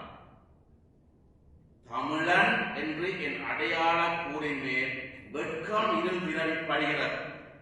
என்னை கொல்லாதே என்று ஈரக்கண்களுடன் இறந்த ஈழத்தின் மனச்சாட்சியையும் கொன்றார்கள் என்று படிந்த புழுதியை அழியாத காலக்கணமாகிவிடுகிறார். இதே முள்ளிவாய்க்கால் நடந்த பிறகு இதுல ஒரு பல கவிதைகள் முதலிய வாசிக்கப்பட்டபடி ஒரு சிறு பகுதியை முற்றிற்று என்று சொல்லி காற்றிலும் கடலிலும் கரைத்து விட்டு கண்மூட காற்றும் கிடையாது, கடலும் கிடையாது, காடாற்று எப்போது? காடாற்று எப்போது? இந்த ஆட்சிகை எப்போது? எங்களுடைய மனதுக்கான ஆட்சிகை எப்போது? இந்த கேள்வியையும் அவர்தான் கேட்கிறார். அவருடைய குரல் முஸ்லிம் மக்களுக்காக ஒலித்திருக்கிறது, மலையக மக்களுக்காக ஒலித்திருக்கிறது, ஒடுக்கப்பட்ட நேரத்தில் தமிழ் மக்களுக்காக ஒலித்திருக்கிறது. மரணத்தில் வாழ்வன் தொகுப்பில் இருந்த கவிதைகளிலிருந்து, ஜமன் தொகுப்பில் இருந்த கவிதையிலிருந்து நான் கவிதைகளை மீள மீள வாசிக்க விரும்பவில்லை. ஆனால் எங்கெல்லாம் மனிதம் துயருற்றதோ அங்கெல்லாம் அவரது குரல் ஒலித்திருக்கிறது. இது அதற்கு மட்டுமே வாய்த்திருக்கிறது. இங்கே சந்தத்தில் தொடங்கி உள்ளடக்கத்திலேயும் வடிவமைப்பிலேயும் மாற்றி மாறி மாறி தொடர்ந்து நடந்து கொண்டிருக்கிறது. அவருடைய காலம் உண்மையிலேயே உரைய மனத்துத்தான் இருக்கிறது. இன்றைக்கு நீங்க ஜாமனில் இருக்கிற கதைகளை எடுத்து வாசிச்சு பார்க்கிறதுக்கு, நீங்கள் கடைசியா வந்த காஞ்சி தொகுப்பில் இருக்கிற கதையை எடுத்து வாசித்தீங்கன்றாலும் முற்றிலும் வேறுபட்ட வடிவத்தை பார்க்கலாம். 50 ஆண்டுகள் ஒரு கவிஞன் படைப்புக்கத்தோட தன்னை புதுப்பிக்கிறது என்றது ஒரு இலகுவான வேலை இல்ல. சித்தார்த்தன் ஒரு கவிதை அதை நான் முட்டா சொல்றேன். நீரற்றது கடல், நிலமற்றது தமிழ், பேரற்றது உரம். இதுதான் அந்த கவிதை. இது 3 வரியில எழுதப்பட்ட ஒரு வாமன கவிதை. இதுதான் எங்களோட வாழ்க்கை. இந்த கவிதை தமிழ் மொழி எப்பொழுதுமே நிலம் சார்ந்துதான் வந்திருக்கிறது. எங்கள் மண் என்று சொல்லித்தான் நாங்கள் பாடி இருக்கிறோம். இந்த மண் எங்களுடையது என்று சொல்லுவதுதான் எங்களுடைய வழக்கம். மண் சார்ந்து, சித்தார்த்தன் சொன்னது போல திணை சார்ந்தும் தான் மொழி அடையாளப்படுத்தப்பட்டு இதுவரை காலம் தமிழ் அடையாளப்படுத்தப்பட்டு வந்திருக்கிறது. தொடர்ந்து ஆராய்ச்சியாளர்கள் திணை குறித்து புதிய பரிமாணங்களை கொண்டு வந்தாலும் அகவெளியில் விரிகின்ற திணை அகவெளி எங்களுக்கு நாங்கள் கனடா, அமெரிக்கா, பிரித்தானியா சிதறி இருந்த பொழுதெல்லாம் இந்த திணை எங்கள் அகவெளி வெளியில எங்களுடைய உணர்வில, சுவையில, கேள்வியில, ஞானத்தில எங்களுக்கு ஒரு திணை விரிகிறது. நாங்க காலோடு இருக்கிற மண் வேறு, ஆனா எங்களுக்கு புட்டு வாசம் பிடிக்கும். இந்த திணைக்கு என்ன பேர்? இந்த திணையை நாங்கள் எப்படி வரையறுப்பது? அதைத்தான் அவர் ஆரம்பணி அழைக்கிறார். இந்த பாச்சை சாதாரண சந்தத்தில இருந்து தொடங்கி இந்த 3 வரையில எங்கட வாழ்க்கையை சொல்ல முடிந்த சேரனுடைய பாய்ச்சல் தான் சேரனை ஈழக்கவிஞர்கள் தனித்துவமாக வைத்திருக்கிறது. நன்றி. வணக்கம். இன்று இந்த அழகிய வசந்த கால மாலை பொழுதிலே இந்த மிக முக்கியமான இந்த புத்தகத்தின் வெளியீட்டு விழாவுக்கு இங்கு வந்திருக்கும் அனைவருக்கும் வணக்கம். இது புத்தக வெளியீட்டு விழா மட்டுமல்ல, கவிஞர், எழுத்தாளர், முனைவர், பேராசிரியர் சேரன் அவர்களது 50 ஆண்டு இலக்கிய பயணத்திற்கான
இங்கு இருக்கும் பலர் இலக்கிய தொண்டு செய்வது என்பது ஒரு லாப நோக்கமற்ற ஒரு விடயம். தனது புத்தகத்தை பதிப்பித்தவர்களாக இருக்கட்டும் அல்லது மேலும் பல விடயங்களில் நாங்கள் எந்த சமூகத்துக்காகவும் இலக்கியத்தாக்கும் பணிபுரியும் அனைவருக்கும் தெரியும். 10 வருடங்களுக்கு மேலாக அவர் தமிழ் இலக்கிய தோட்டம் மூலம் சிறந்த தமிழ் நூலை உலகம் முழுவதும் வெளிவரும் தமிழ் நூல்களில் இருந்து சிறந்த தமிழ் நூலை தெரிவு செய்து விருது வழங்கும் அரிய பணியை மேற்கொண்டிருக்கிறார். அவருக்கு மனமார்ந்த நன்றி என்று இந்த கூட்டத்தை நடத்தியதற்கு. அடுத்ததாக சிவநிலங்கோ அவர்கள், நீங்கள் எல்லாத்தையும் இந்த நிகழ்வு இந்த மாதிரி நடந்திருக்கவே முடியாது என்று எனக்கு தெரியும். இதற்காக முன்னின்று உழைத்து இதனை சாத்தியமாக்கியதற்கு நன்றி. அடுத்ததாக புத்தகத்தின் பதிப்பாளர்கள் அகர சமூகம் இயல் பதிப்பகத்திலிருந்து பௌசர் அவர்கள் மற்றும் பாலசபேசர் அவர்கள். பௌசர்கள் என்னுடைய குடும்பத்தின் மிக நீண்ட கால நண்பர். அவர் சொன்ன சினிமாவுக்கு நாங்கள் எதுவும் செய்ய முடியாது, இந்த இலக்கியத்துக்கு சமூகத்துக்கும் பயன்படக்கூடிய ஒரு நூலை கொண்டு வருவதுதான் அதற்காக நாங்கள் செய்யக்கூடியது. அதே போல அவருக்காக மட்டுமல்ல, எங்கள் எல்லாருக்காகவும் இந்த புத்தக பதிப்புரை நீங்கள் நீண்ட காலமாக இயங்கி வருவது எனக்கு தெரியும். மற்றது பாலசபேசர்கள், உங்களுடைய உணர்வு பூர்வமான உரைக்கும் கவிதை வாசிக்கும் மிக்க நன்றி. என்றால் கடைசியான உரை வரும்போது எழுதி போய் கொண்டிருக்கும் போது எனக்கு உண்மையில உரை மிகவும் பிடித்தது. அடுத்ததாக இன்று பேச வந்தவர்கள் துஷி ஞானப்பிரகாசம் அவர்கள், நீங்கள் இன்டிமிடேட்டிங் சொன்னீர்கள். ஆனால் சின்ன மாமாவை பற்றி சரியாக பேசுவது சரியான நீங்கள் தான். நீங்கள் அவருடைய நண்பர். நீங்கள் ஒருங்கிணைத்து அவருடைய அண்ணன் தொகுப்பில் நான் அவருடைய கவிதையை நிகழ்த்துக்கலையாக கூட செய்திருக்கிறேன். மிக்க நன்றி. அடுத்ததாக விக்கியர்கள், உங்கள் உரையை கேட்பது மிகுந்த மகிழ்ச்சி அளித்ததாக ஒரு ஊடக ஒரு பார்வை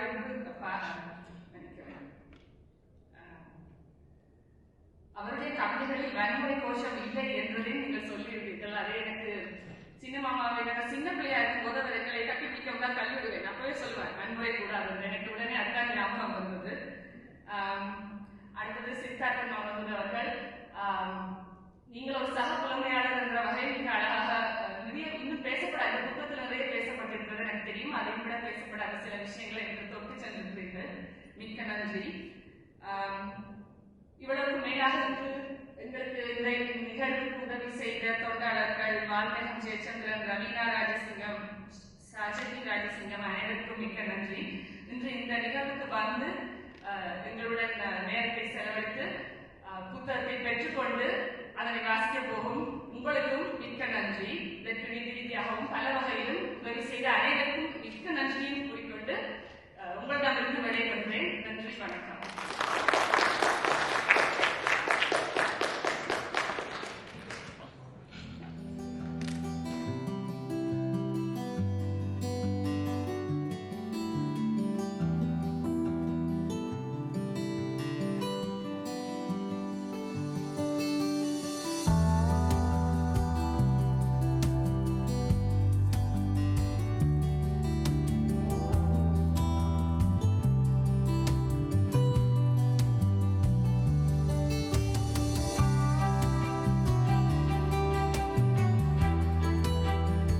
வணக்கம்.